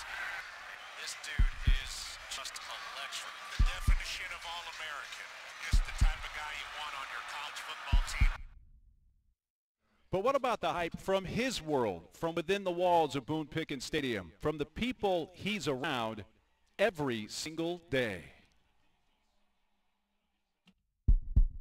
I believe he is the best receiver in NCAA right now. Everything he does is crazy. The catches he has, crazy. The routes he runs, crazy. I mean, like, he does everything right. He does all the little things right. I love his hard work, his determination, his grit, and you know where he wants to get to in life, and you just see it every day. It's really great just to hear all these things from these different guys and say that, just knowing how hard they work also on the field. He's one of the most humble guys I've ever met, and that's what makes him so spectacular. You know, he's the most recognized player on this team, and he works just like he's at the bottom trying to get to the top. You know, I look up to Tylan. I mean, he's basically a star in this town, but I mean, he walks around just like he's just as if he was living off the streets feeding on a trash can. I mean, he's a very humble guy. He's a great person. All these guys, I mean, all the guys go work hard every day, go up. At times I really kind of look up to them, so to hear that they somewhat look up to me is just really a blessing to hear that. You know. He's very serious in practice. He competes, he practices hard. It's important to him that he has success every day and leads. It's just a rare find in a young man that he's that mature at the age he is. And that's why I tell my own kids at home, and I tell guys on our team, if you're looking for a mentor, that's the guy you're looking for. Man, just to hear head coach like somebody like that, especially Coach Gundy, say something like that. I mean, especially all the guys he's had to come through this program. Just lost for words to say anything about that. I mean, it's just a real honor to have somebody like that say something about you. So, real happy to hear all that from all those guys. Really just an honor. I'm just real happy that they are seeing what I'm trying to be as a person. Texas Last week in Austin, Texas, he exceeded 2,000 career receiving yards. Definitely one of the top receivers in the nation. Halftime, Kansas State, Oklahoma State. More just ahead. Welcome back to Big 12 Now on ESPN Plus. Boom Pickens Stadium in Stillwater. We get ready for the second half. 24th ranked K-State trailing by 13 on the road in Stillwater as we get ready to start half number 2. Take a look at the first half stats for K-State. Only 1 first down, Ray. Big discrepancy. They got to get the offense going to have a chance. Yeah, that's what'll make this a game, and I agree with what people are talking about. The defense has played pretty well to hold this explosive offense to 3 field goals, getting down in the red zone. That's good stuff, but your offense has to answer if you're Kansas State. Touchback coming out to 25 a few moments ago. Ashaw caught up with the K-State head coach, Chris Klieman. Coach, what in the first half did not work for you guys offensively? Just can't get into a rhythm. You know, they've done a nice job of getting us out of a good 1st and 10 call and getting us backed up against the sticks. And for us to be successful, we have to find a way to run the ball. Our defense is playing their tails off, doing a good job keeping them out of the end zone to force them in some field goals. Well, we got to find out what kind of resolve we have, but I love our guys, and we got to have a great second half. What do you have to do defensively to stop Tylen and stop Chuba? Well, if you hold them to 16 points, that's pretty dang good. I got to be honest with you. So they're going to make some plays. You got to pick your poison a little bit against those guys. Thanks, Coach. Coach Klieman's points all well taken there. From half number 1, let's see how his offense responds to start the second half. And a carry for James Gilbert off right side. He'll pick up 3 or 4 on first down before he's brought down by Colby Harvell-Peters. That's one of the best first down runs we've seen from the Wildcats all night, and it's modest, but it keeps them in the chains. It keeps them ahead of the chains. Now you got a 2nd and 6, 2nd and 7 call that you can do different things with, and you're on schedule. Officially a gain of 4, 2nd down at 6. Motion the tight end Linners straight ahead. Once again, that pile will push to about the 37. Once again, Harvell Peel. 31 with a tackle. Along with some help. Ogbongbemiga. Kansas State averaged 5.8 yards to go on their 6 third downs in the first half. They were 0 for 6. They got it under that average. 3rd and 3 here. Chance to make a play. The run and the pass are both open. It puts that defense in a bind. Let's see what happens. Jordan Brown in the backfield as Gilbert went to the sideline for a 3rd and 3 call. And no Malik Knowles tonight for K-State. He didn't make the trip due to injury. Thompson will roll out, run it right. Looks like he wants to run for it. Dives forward, and he's going to be short. Well, he missed a golden opportunity. He had Landry Weber wide open along the sidelines, and instead of throwing it to him for the first down, he tried to get it with his legs. So a 3 and out their first drive. Look at number 12, wide open right there. Dump it to him. That's a first down. Instead, he tries to run it and comes up short. Devin Agtill punt.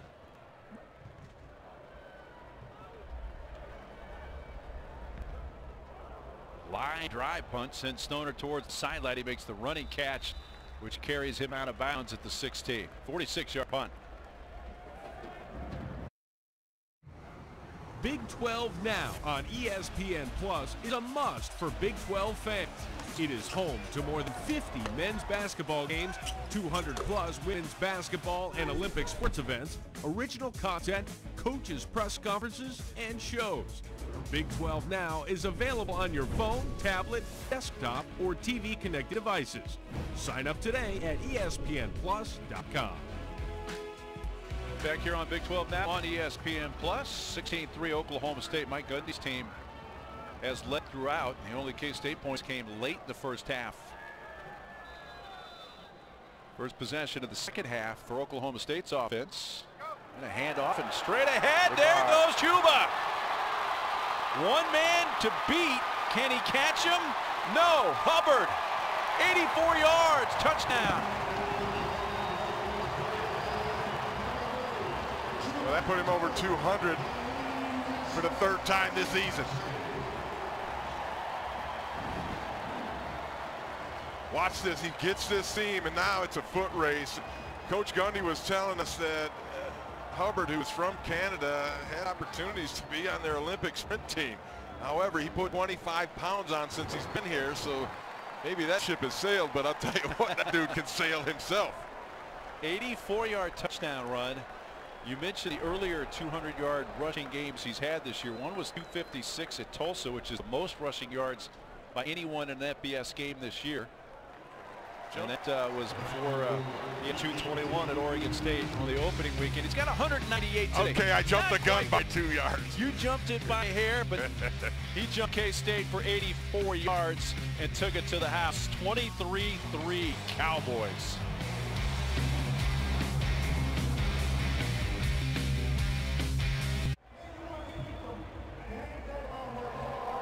Welcome back to Stillwater, where Oklahoma State leads number 24 Kansas State 23-3 after a monster Chuba Hubbard touchdown run. And a little bit about Chuba Hubbard from head coach Mike Gundy. He says he's still not totally a mature football player, coming from Canada and playing with a group of players on the field where he was always the star, not getting tackled a lot. He still hasn't hit that maturity level on the field when it comes to playing. Says he still needs about 15 to 20 more games before he really feels like he's that mature football player. But put on 20 pounds when he got to Oklahoma State, and that made him not join the track team, but looks like he's got a little track speed in him. Yeah, I'm going to have to differ with Coach Gundy. I think Chuba Hubbard has arrived. The return out to the 20-yard line for Phillip Brooks.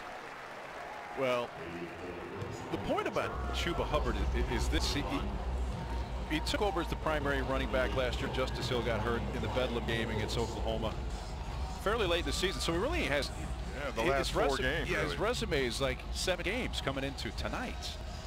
But they've been 7 really impressive ball games. And watching him this year, he does the little things better. He's harder to tackle. You know, one of the things Coach Gundy said was he hadn't been hit. And he'd been hit now. He got hit last week against Texas, I promise you. But he seems to, the more he goes, the better he gets. K-State now down 20, but still very early in the second half. And Thompson throws, and he's got a man, Brown, out of the backfield, but he dropped it at the 40. Heard the footsteps of the safety, Kobe Harvell-Peel, coming up, but there's still no excuse for this shot. I mean, this is a perfect pass right into the seam between the underneath corner and the overtop safety, but the eyes came off it because the footsteps got loud. Yeah, you could see him looking at Harvell-Peel.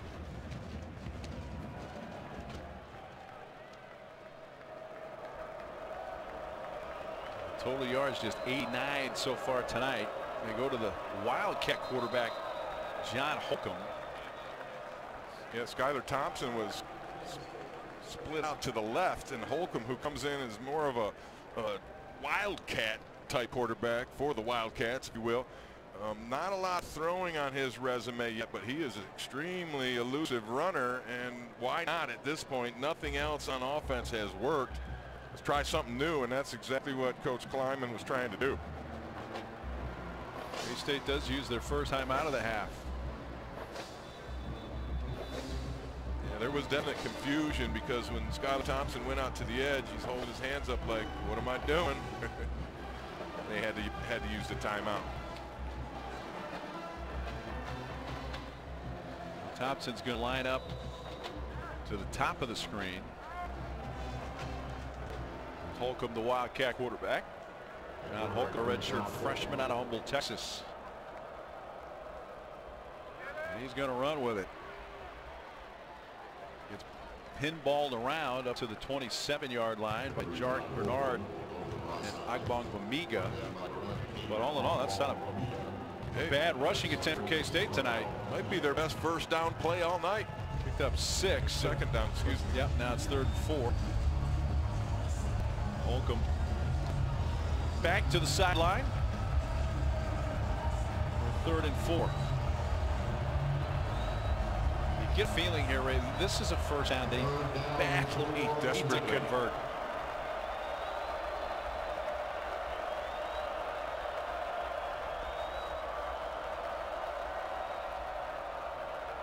Thompson sets up. There was some contact early, it appeared, but no flag, and Landry Weber, the intended receiver, incomplete, and it's 4th down. And that's another great play from the safety position. Trey Sterling coming up and knocking this thing loose. Yeah, you're right, Mark, maybe a little bit early, but not enough to draw a flag. And the timing on that was just immaculate. And there's nobody open for Skylar Thompson to throw to all night long. They've been just painted up. So Kansas State is now 0 for 8 on 3rd down tonight. They come after this punt from Achtel. He's able to get it away. Stoner fair catch at the 36 of the Pokes. 37-yard punt. They were coming after Achtel. Yeah, this is one of them reach over type block attempts. You run past the punter and stick the hand out there, just not quite close enough. Hey, Oklahoma State basketball is coming here to Big 12 now on ESPN Plus. You can sign up today at ESPNplus.com.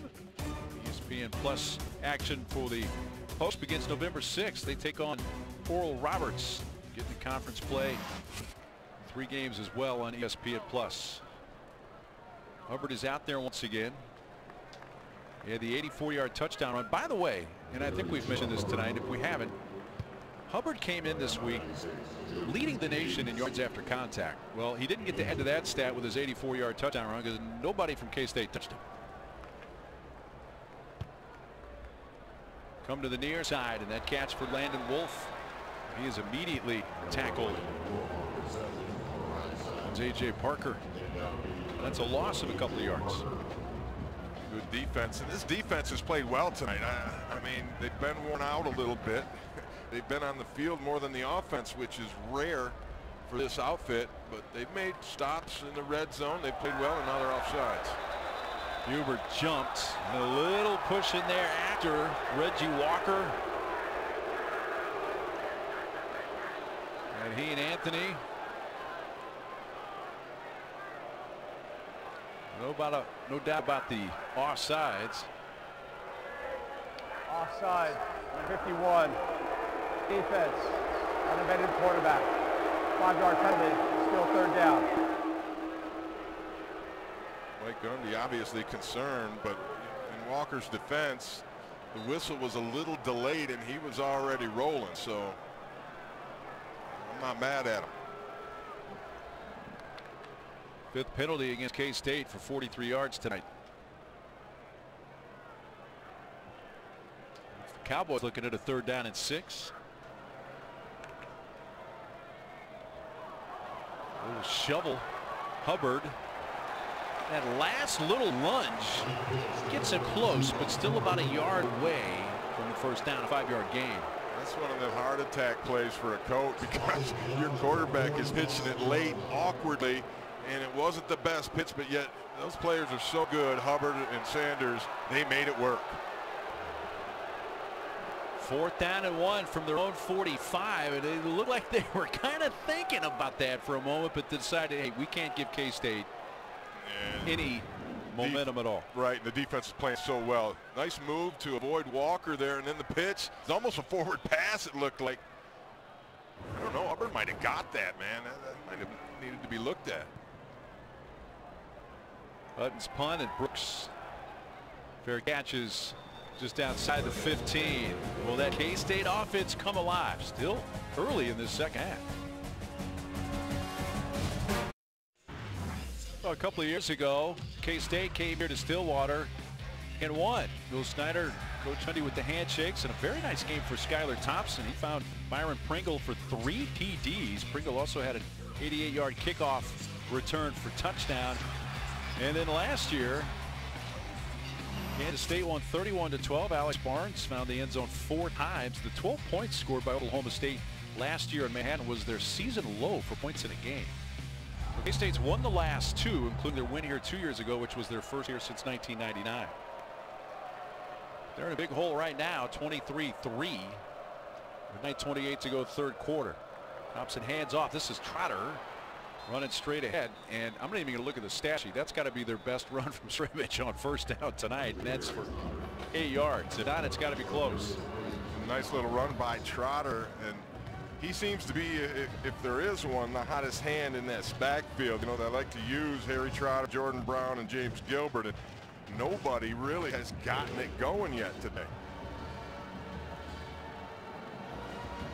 Just 40 rush yards for the Wildcats.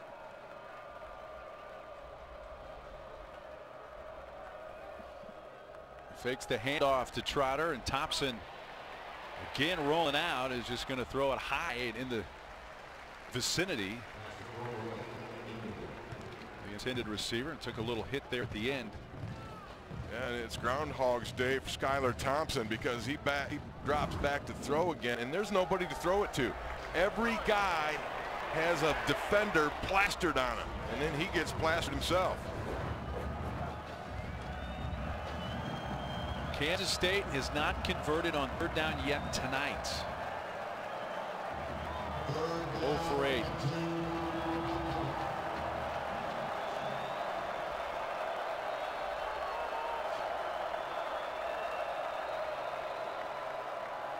Kept by the quarterback, and a first down run and more for Skylar Thompson, who's ankle tackled at the 44-yard line by Rodarius Williams. Fakes the jet sweep to Youngblood, and then works it to the backside, and finally they find a seam, and this is the kind of thing I expected out of Thompson, you know, throughout the night. Flashes of it, and that's really the first time he's cut loose. 20-yard run, the first third down conversion of the game for K-State. Comes with a little over 8 minutes to play in the third quarter. They shift the tight ends. Long and Lenners to the left side of the formation. They run that way. Gilbert is going to be tackled for a loss back at the 40 by Devin Harper. We spoke with Jim Knowles, the defensive coordinator for the Cowboys, and he said you're going to see more of Devin Harper because he's a good run defender. And he was there, boy. He shot that gap. Nobody touches it. That's a dream shot for a linebacker. It's a loss of 4 on first down for K-State. Well, back at their own 40 now.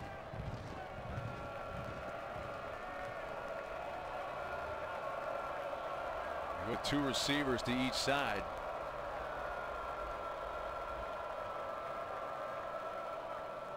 Thompson hands off. Gilbert coming to the near side, breaks a tackle or 2, and is up near midfield. Mark him down at the 49 thanks to Cameron Murray's tackle. Bring up a 3rd and 5.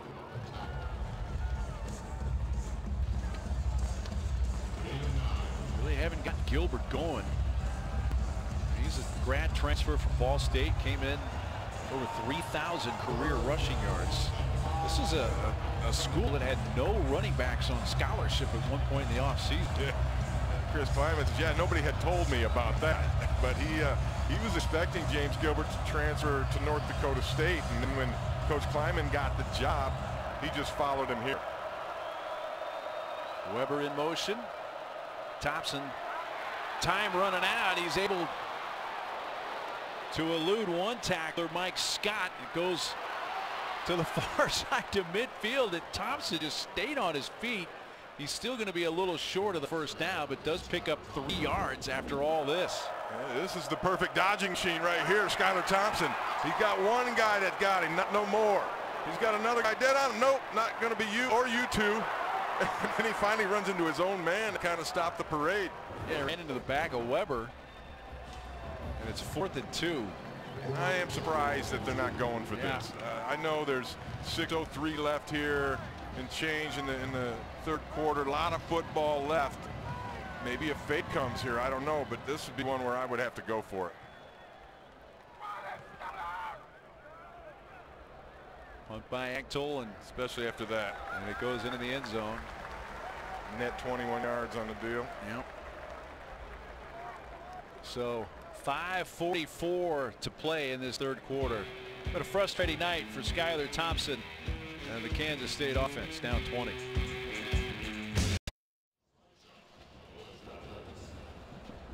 (23-3) Oklahoma State. 5:44 to go third quarter. Great to have you with us from Stillwater. We did have about an hour and 15-minute lightning delay in the second quarter. One of the stories tonight for Oklahoma State has been the reshuffling due to injury on their O-line tonight, and they've managed that very well. Right? Yeah, they have. I mean, they run the ball for 226 yards, and with a patchwork offensive line, you got to give the offensive line coach, Charlie Dickey, a lot of credit for that. Charlie Dickey, a guy who is in his first year on the staff for Mike Gundy after a decade in Manhattan. He knows the opponent pretty well, I think is what you're telling me here. That he does. However, yeah, interesting. When we asked Coach Gundy about that, we said, hey, you have Coach Dickey on your staff. Was he a source of information about Kansas State this weekend or for this weekend's game? And Coach Gundy said, you know what? No. And we knew all the time that Coach Dickey had spent at Kansas State. We didn't want to put him in that position to have to stare and kind of spill all his inside information. Right, he knew he would do it, but he wouldn't feel right about it. And that's just the kind of guy Coach Dickey is. And they said, you know what, let's not even bother with that. We got film, we can see these guys, we can make our own determinations. Landon Wolf right up near the first down marker before he got pushed back. Forward progress. Second, will give him the first down. And also kudos to Coach Gundy. It tells you a lot about his personality too. The more I talk and visit with Mike Gundy, I mean, he comes right down my main street. That's my kind of dude right there. I love the way he handles a lot of things. His team lost last weekend in Austin to start 0-1 in conference for the 4th straight year. Trying to get in the win column. Conference game number 2. This is the conference opener for K-State. 8-6 there on first down. Chuba, who by the way now is officially over 200 yards. 12 carries for 206 yards. His third 200-yard game of the year. Rolling out. Now Sanders is going to sprint past one. He's to midfield, down the sideline. Gets hit hard at the 37-yard line by Denzel Goolsby.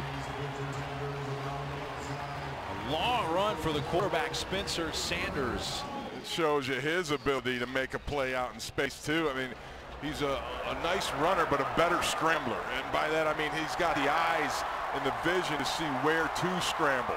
And then when he gets there, he puts the hammer down, and it's tough getting him to the dirt. 29-yard run for the quarterback, Spencer Sanders. Weaving through traffic.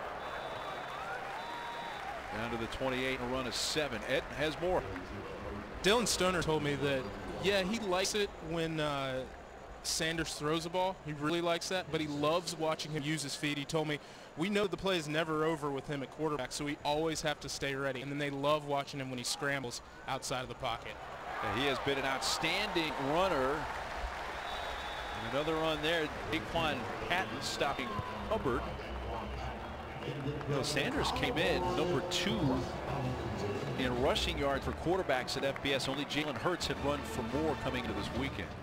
And you can see why, the explosiveness that he has and just the sampling that we've seen tonight. But I'm even more impressed with the way he's run this offense. I haven't seen a lot of mistakes or any confusion. And then throwing the ball, he's 16 to 22 for $153 and 1 touchdown. Sanders going to let it fly. It incomplete at the 5 for Tylan Wallace, who had to leap right along the sideline to try to come down with that. Yeah, that's the kind of catch Wallace can make too. I mean, look at his body control and the way he goes straight up. He knows where the sideline is. Just lost a little concentration there, but that's an athletic dude. I think if you ask him, he's going to think he should have caught that ball. Oh, he's mad at himself right now. I'll tell you that.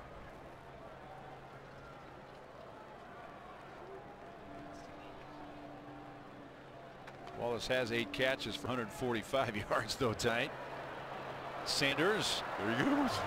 Even around, giving ground, throwing. He made a mistake there. It's picked off. The flag comes out at the end of the play after the interception for Elijah Sullivan.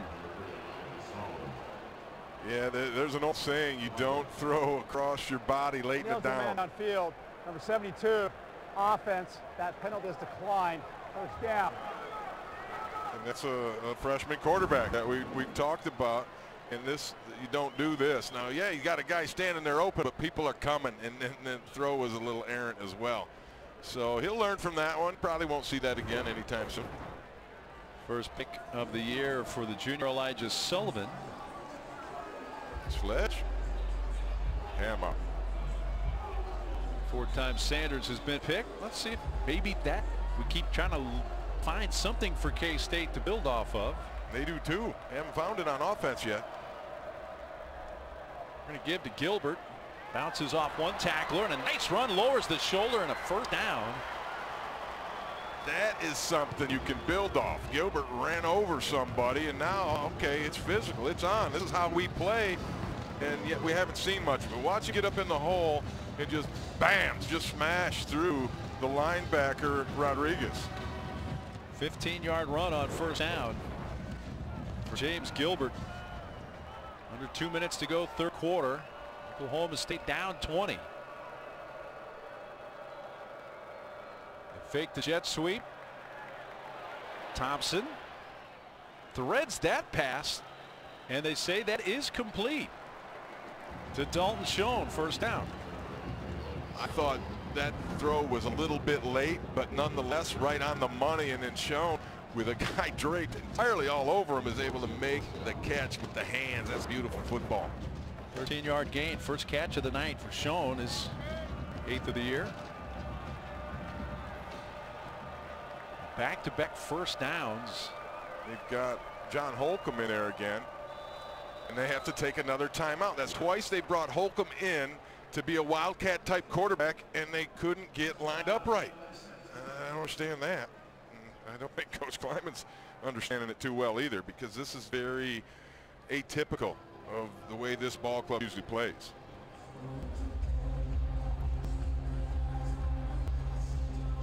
Kansas State has had some opportunities. There have been some miscues. They've been their own worst enemy, which is really antithetical to how they play and coach this football team. Had the big drop by Jordan Brown, a chance to make something happen. Another shot into the middle. I'm going to give that one to the defense, making a nice play. But then the didn't block a linebacker, and Gilbert gets slammed in the backfield. It's just little mistakes here and there that are really, that's not what this team usually plays like. Give the Cowboys a lot of credit for forcing these errors. Well, after having used their second timeout, getting ready to use the Wildcat, instead they bail on the Wildcat, and it's Skylar Thompson under center.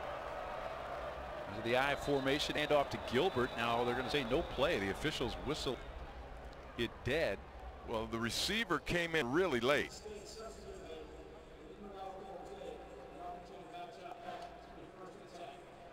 And the receiver came at the top, came in really late, and Oklahoma State didn't get a fair chance with that substitution to come over there and do something about it. And that's Sebastian Taylor, number 13, who just came off the bench. The sleeper play, line up on the outside. That's something we thought would be on the other shoe tonight. Right. Where K-State would have trouble matching up to the tempo offense of Oklahoma State. Gilbert straight ahead, but met right at the line of scrimmage. And pushed back, no gain. In fact, maybe that play went on a little too long. Tui Halamaka with tackle, and a flag came out. Yeah, Gilbert came over there to say something about it, but Gilbert missed his cut. Had he busted that to the outside, he had a lot of room, and he just lowered his head and ran into the wall.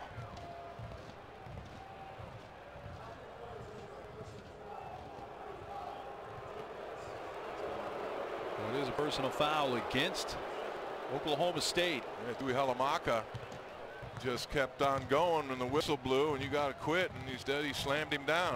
I agree with this call.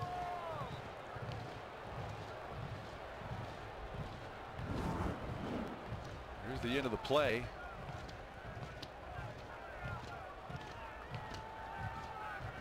And that was well after the whistle.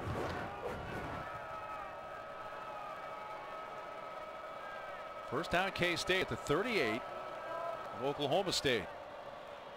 Straight ahead goes Gilbert. Well, the running game starting to show some signs of life here for the Wildcats right now. Yeah, and they're starting to do more what I call pin pull type blocking, where they block down and then pull people around rather than the zone stuff. And that was their bread and butter coming into this. And I know you want to show teams different looks, but you also have to be who you are. And I think they failed to do that so far here tonight. Final seconds of this third quarter.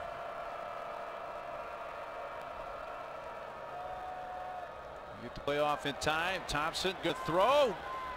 And out of reach of the intended receiver, Joaquin Gill, and that takes us to the end of the third quarter. Well, the only scoring in that third quarter was a long Hubbard touchdown run. Yeah, boy, was it. He just took off 84 yards, turned into a foot race at the end, and I'm telling you here, if it's a foot race, my money's on Hubbard.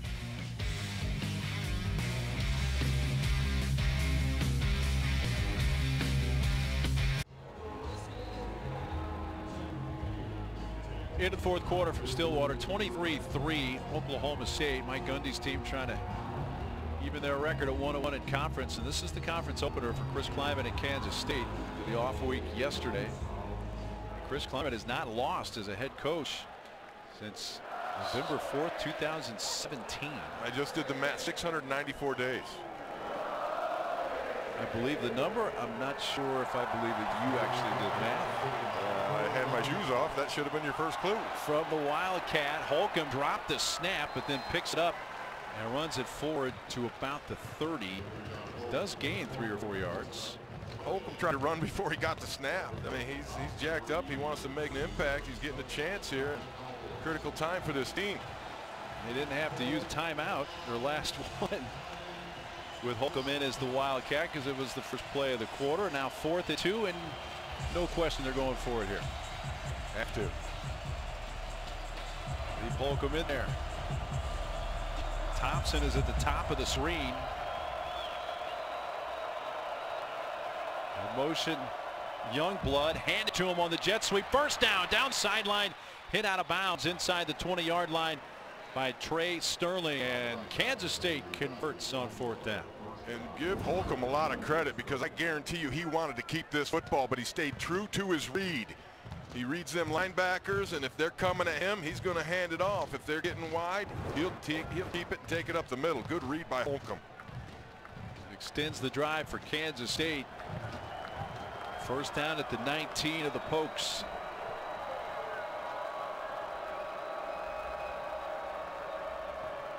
Making the handoff to Trotter. In trouble, just lets it go and in the direction against intended receiver Gill. That pocket had collapsed. And that's the play action pass. This is the one they hit for their final touchdown to beat Mississippi State. Long look right there, holding the ball out, and then the receiver coming across. There was nowhere to go. He was covered like a glove, and really Thompson had no chance, just kind of threw it in the general direction of a receiver near the sideline.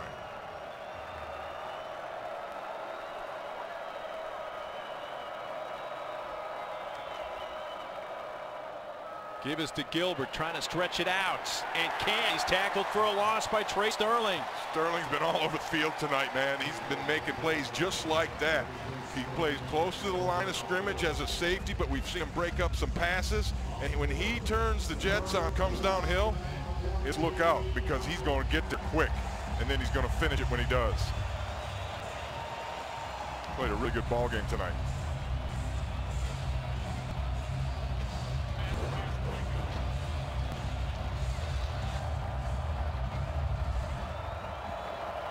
It's a 5th tackle of the night, by the way, for Sterling.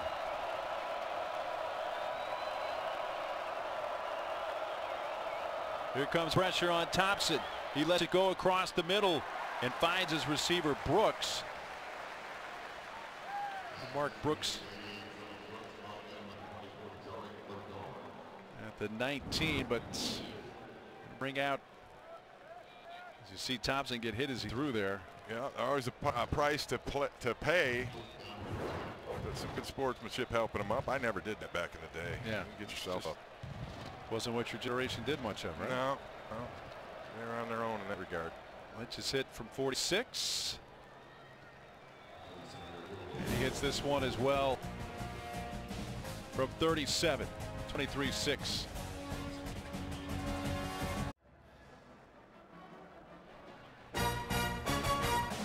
Welcome back to Big 12 Now on ESPN Plus.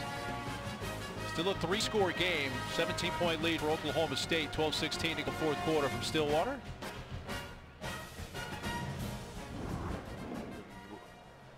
watch Skylar Thompson after he gets the hit on this play. And he's going to get up a little gingerly, holding that right knee, and we do not know the extent of that injury at this point, but we will find out soon enough. He is on the bench. Doesn't look like any medical personnel attending to him at this moment. Landon Wolf and L.D. Brown back deep to receive this kickoff for Oklahoma State. And a touchback. Well, you mentioned at the very top of the telecast tonight, Ray, your big three, the quarterback, running back, and wide receiver for the Cowboys, and they've all produced. Yeah, take a minute to digest these numbers. And Chuba Hubbard led the country in rushing touchdowns, and also yards after contact. Tonight we've got him officially for 60 more yards after contact. And the only thing missing here is Tylan Wallace. No touchdown yet tonight. What's wrong? But you combine all that, they have 412 yards of offense. The rest of the team, as you saw, has 16 total yards. Chuba Hubbard up near the 30. Wrestled down by Wayne Jones. Big Marcus Keys helping him up, and Keys has been outstanding tonight as well, and he is the anchor of this offensive line. I coached against his father back in the Arena Football League. He played a couple years in the league, and the younger Marcus Keys, he's going to be up there too. Hubbard again taken down this time at the 35, right near the first down marker. There you see number 75, Marcus Keys. Dad Marcus as well, played in the Bears late 90s, Chicago. He is fun to watch. He's always helping the running back up. He does the extra stuff. You talk about leadership, this guy has it. Well, it was third and about to link the football, and Sanders keeps it. Look at Keys. He's still all jacked up. Well, the offensive line was an issue tonight, we thought, for Oklahoma State. Keys being the only one starting in his normal spot at left guard. Everybody else was mix and match. And when we talked yesterday with Sean Gleason, the offensive coordinator of the Cowboys, he made light of it. He said, yeah, we'll be fine. And we kind of looked at each other like, well, we'll see. Well, he was right. It has worked out fine. He really has. Hubbard looking patiently. He's able to get a couple of yards out of it where he runs into Brunson Massey. And those guys have to be in tremendous shape.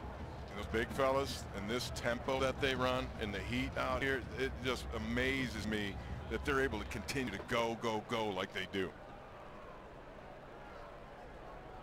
We'll look to the sideline to eat a little bit of clock.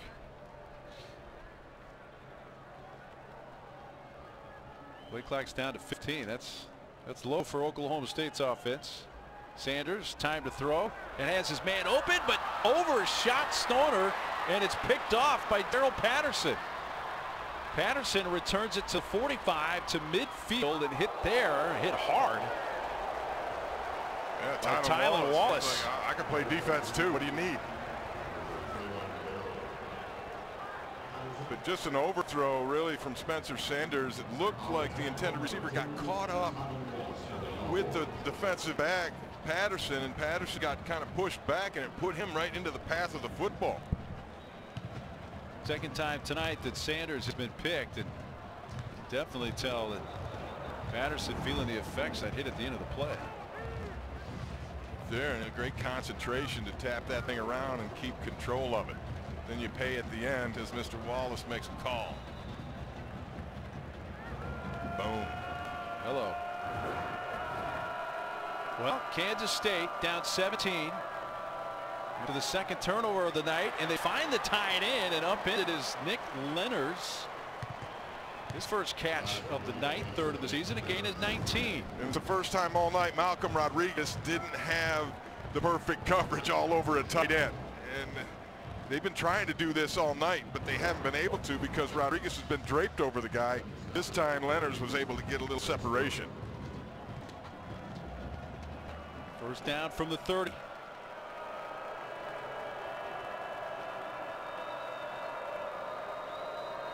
Well, effects that we can see right now from Skylar Thompson. Releases quickly and finds Dalton Schoen for a gain of 8. Kansas State can punch this in relatively quickly, Ray. The storyline gets a bit more intriguing. Yeah, they have to go for 2, in my opinion, on that. Well, it wouldn't really matter, would it? Because it's 17. Not yet. Yeah, they're down 3 scores still. There I go with my math again. Sometimes it works, sometimes it doesn't. Yeah, I got the shoes on. That's the problem. Here's Brown. He'll have a first down. The 18-yard line. And this offense looks like it found its gear. Is it too late? That's the only question. Yeah, just over 9 minutes to go now in the fourth quarter. This has been their best drive by far. Trying to take advantage of second interception of the night.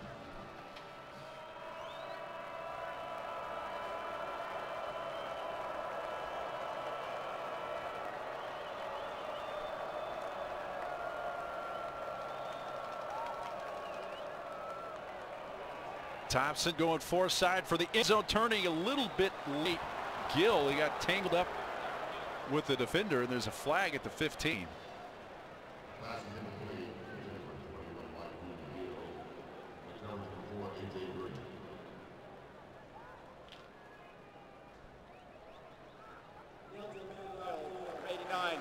Offense. He's covered up and went downfield on a legal forward pass. Well, we've seen the ineligible man downfield a couple of times on the other side for Oklahoma State, and we see it for the first time tonight called against K-State. Yeah, and it was the tight end, actually, number 89, Blaze Gammon, and the problem was the formation was messed up, and he ended up covered. And when he's covered, now he's no longer the end man on the line, and he can't go downfield, and that's what happened. See him on the left side? He was covered by the receiver on the outside, so as soon as he goes more than 3 yards downfield, you have an illegal lineman downfield. And he was going on a route, so there was some kind of mix-up there, as you alluded to, Ray. So it's first and 15. Give to Trotter.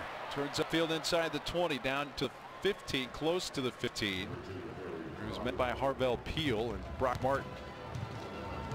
One thing I've seen less rotation of this Cowboy defense tonight than I've seen previously, and I think fatigue might become a factor, might be starting to become a factor in relation to Kansas State's ability to move the football here.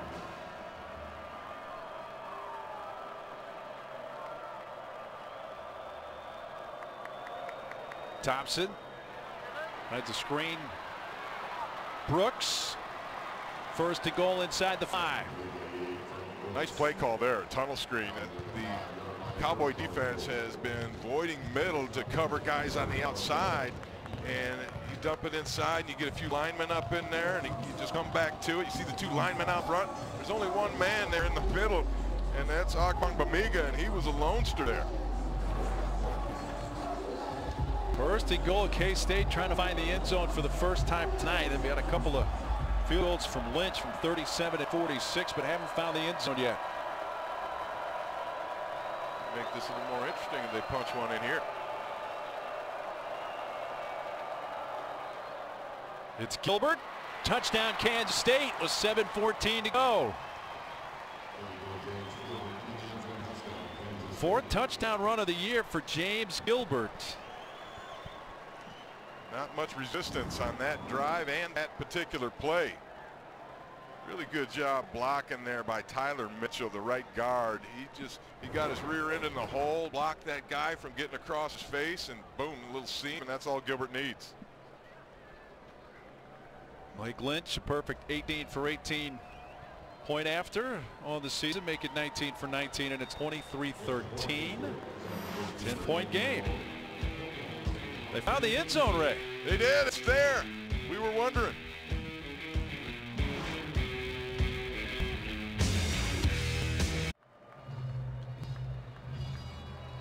Well, Gilbert's touchdown run, his 4th of the season, but that's the 11th rushing touchdown for a Kansas State running back this season. I mention that because last year, Ray, he only had 13 rushing touchdowns all year by a running back.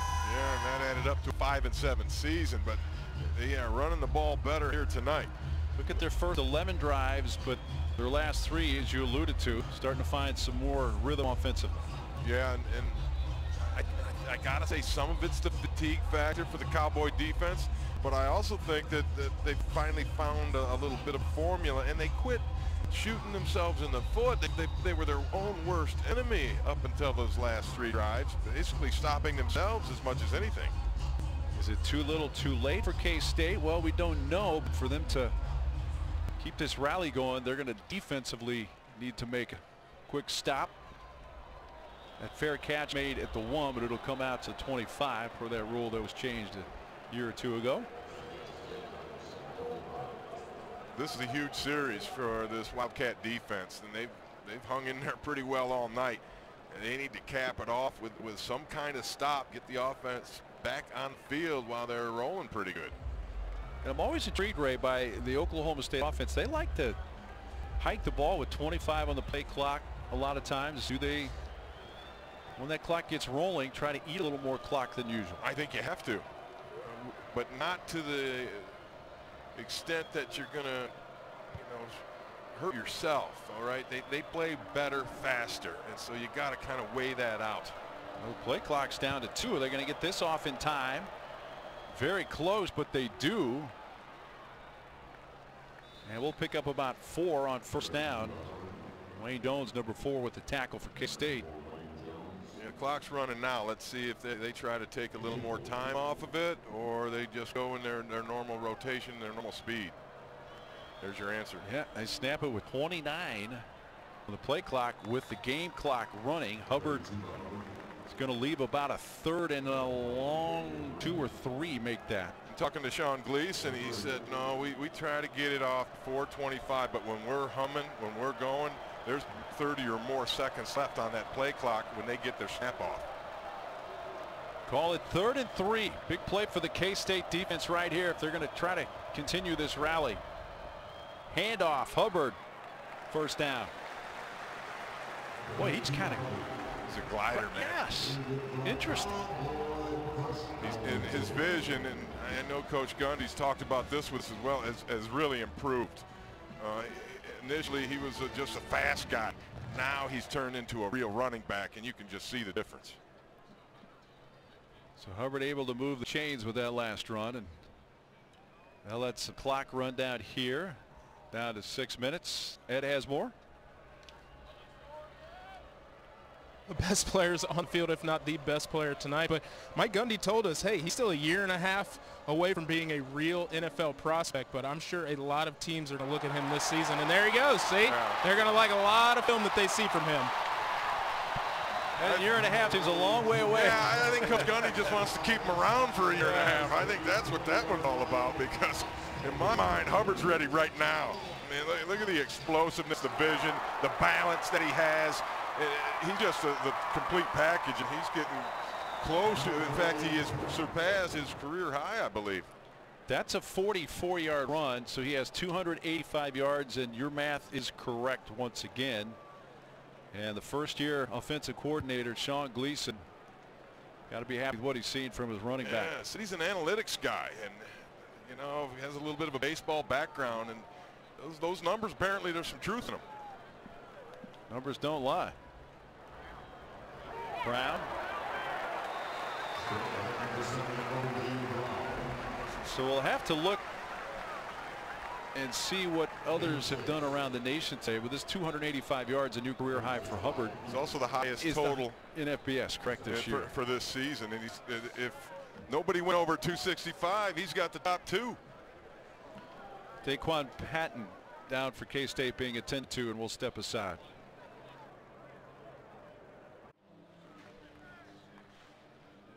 More great events coming up on Big 12 Now on ESPN Plus. We're about 15 hours away from women's soccer, Texas at Kansas State, and Wednesday women's volleyball, Texas Tech at K-State, and then back to women's soccer Thursday. KU is here in Stillwater taking on Oklahoma State. You can sign up at ESPNplus.com. Number 5 linebacker Daquan Patton went off under his own power. He's 5 tackles tonight. He led K-State in tackles a year ago with 70. And as I mentioned, did go off under his own power. And speaking of power, Hubbard tonight. Wow. That's all I can say right now. Yeah, it's been really impressive. And after a slow start, they didn't use him in the whole first quarter really pretty much. He had the one big pop for 53 yards, but other than that, 3 or 4 other carries that were really not a big deal. Boy, they came around and they got the balance that they wanted, and then they gave it to the horse.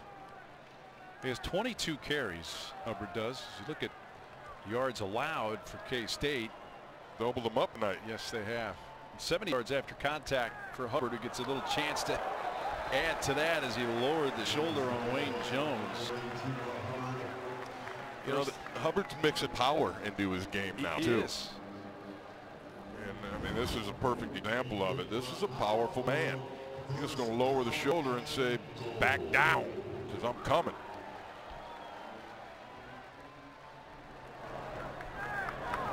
Oh, nice pop.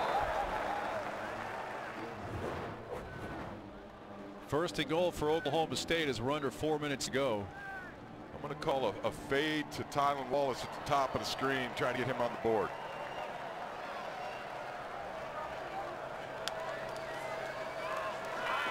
Hand off. Hubbard keeps on going. How about that? Never mind, I'm going to give it to Hubbard. There is a flag back outside the 10. He would not be denied, but let's see if it will stand.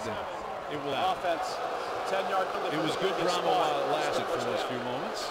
If I'm not mistaken, that's the first offensive holding call on the game on this patchwork offensive line. But how about this? I know this is coming back, but it's still fun to watch, isn't it? Yeah, he would not be denied. Goolsby's like, put him on. Right. He put him on some skates. And the holding call brings it back. 6 penalty against the Pokes tonight to move the ball all the way back out to the 19. Maybe now I run the Wallace play. Although it wouldn't be bad to give it to Hubbard again either. They choose the latter of your choices. Just a couple of yards at a time for Chuba. Once again, Marcus Keys there to give him the hand to get him up. That guy just works. He plays with exuberance. He is, to me, the key to this offense other than the big three. Chuba's coming off, and that's the reason you're hearing this crowd reacting the way they are. If that's the last we've seen of him, 24 carries, 280 yards. 289 yards, pardon me. I want to short a minute. This is LD Brown. A nice run for LD, who's spun down inside the 10 by Jonathan Alexander.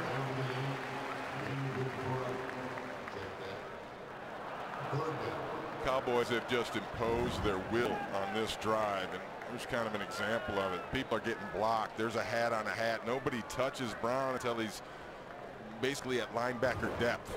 That means your offensive line is moving people. 3rd and goal.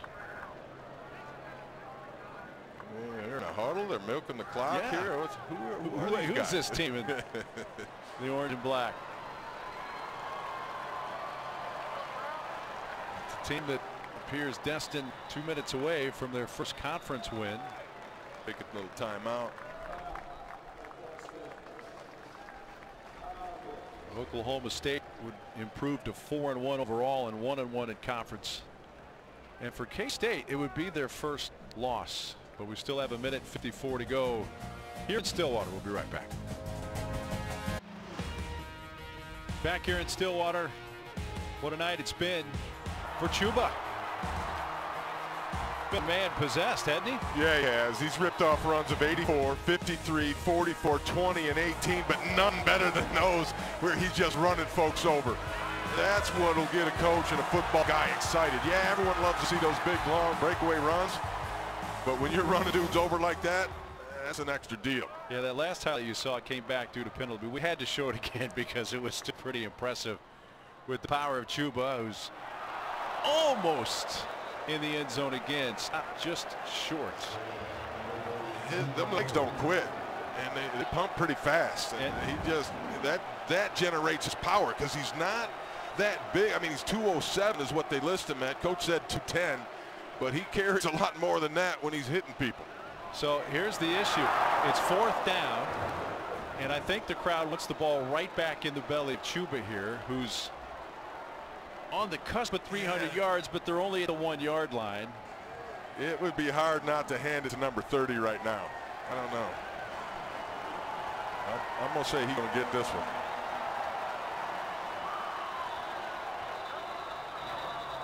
Well, it's a false start. Okay. And so now that's going to cost him Snap. 5. Oklahoma State calls it second Oh, time out of no. the half. It's going to be Nope. 30 seconds in length.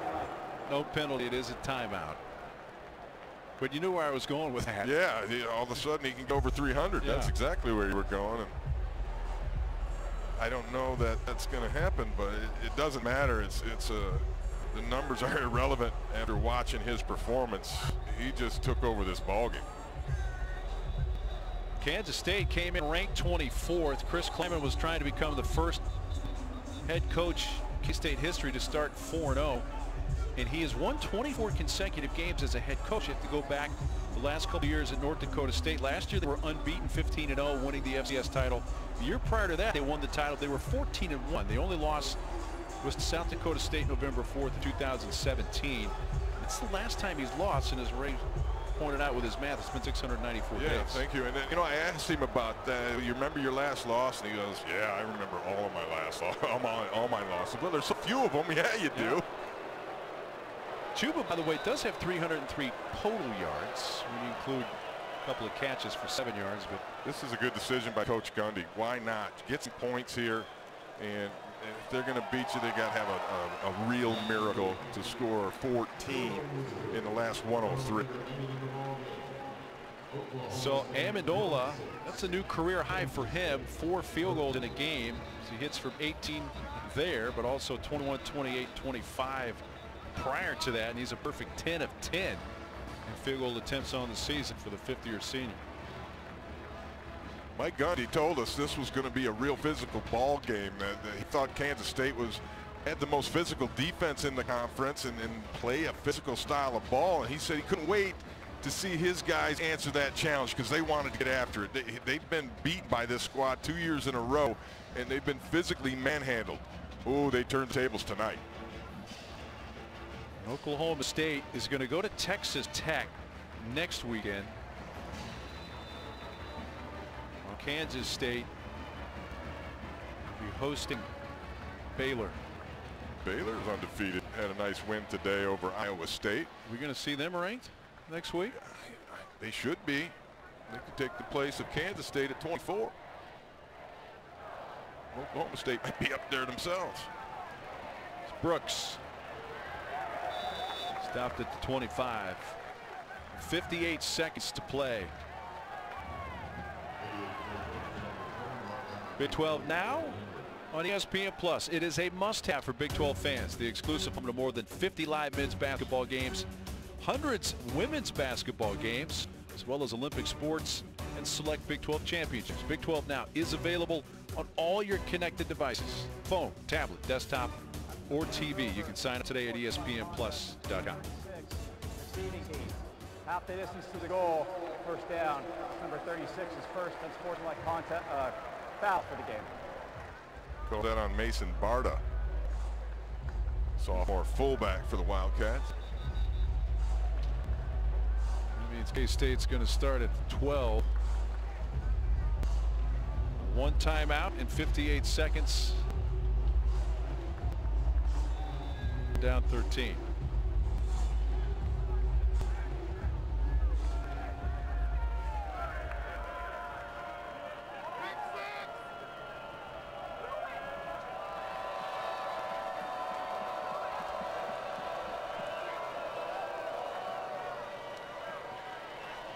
Thompson lets it go far side, and the tackle of Jordan Brown will keep him in bounds at the 19. The clock rolls. Kevin Henry getting in the action as a linebacker makes that play. Depth of this defense has been manifested tonight as well. Fire across middle, a little behind the intended receiver, Brooks. And incomplete.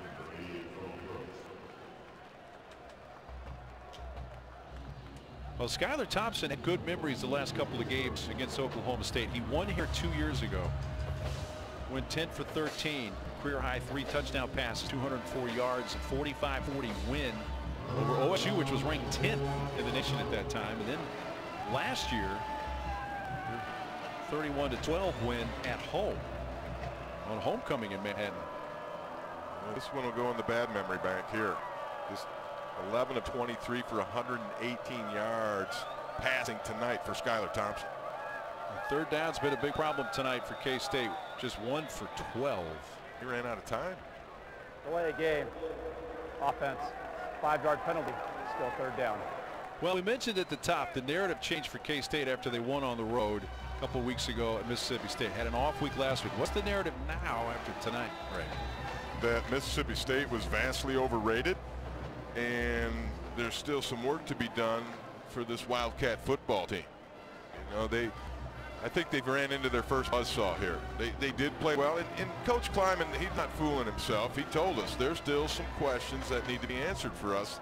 He felt they were tested pretty good against Mississippi State, not to the extent they will be in the Big 12, and he's proved he right. Around about a yard and a half short of the first down, but we're down to the last 20 seconds here in Stillwater. So K-State will fall for the first time under head coach Chris Lyman. They'll be 3-1, 0-1 in conference.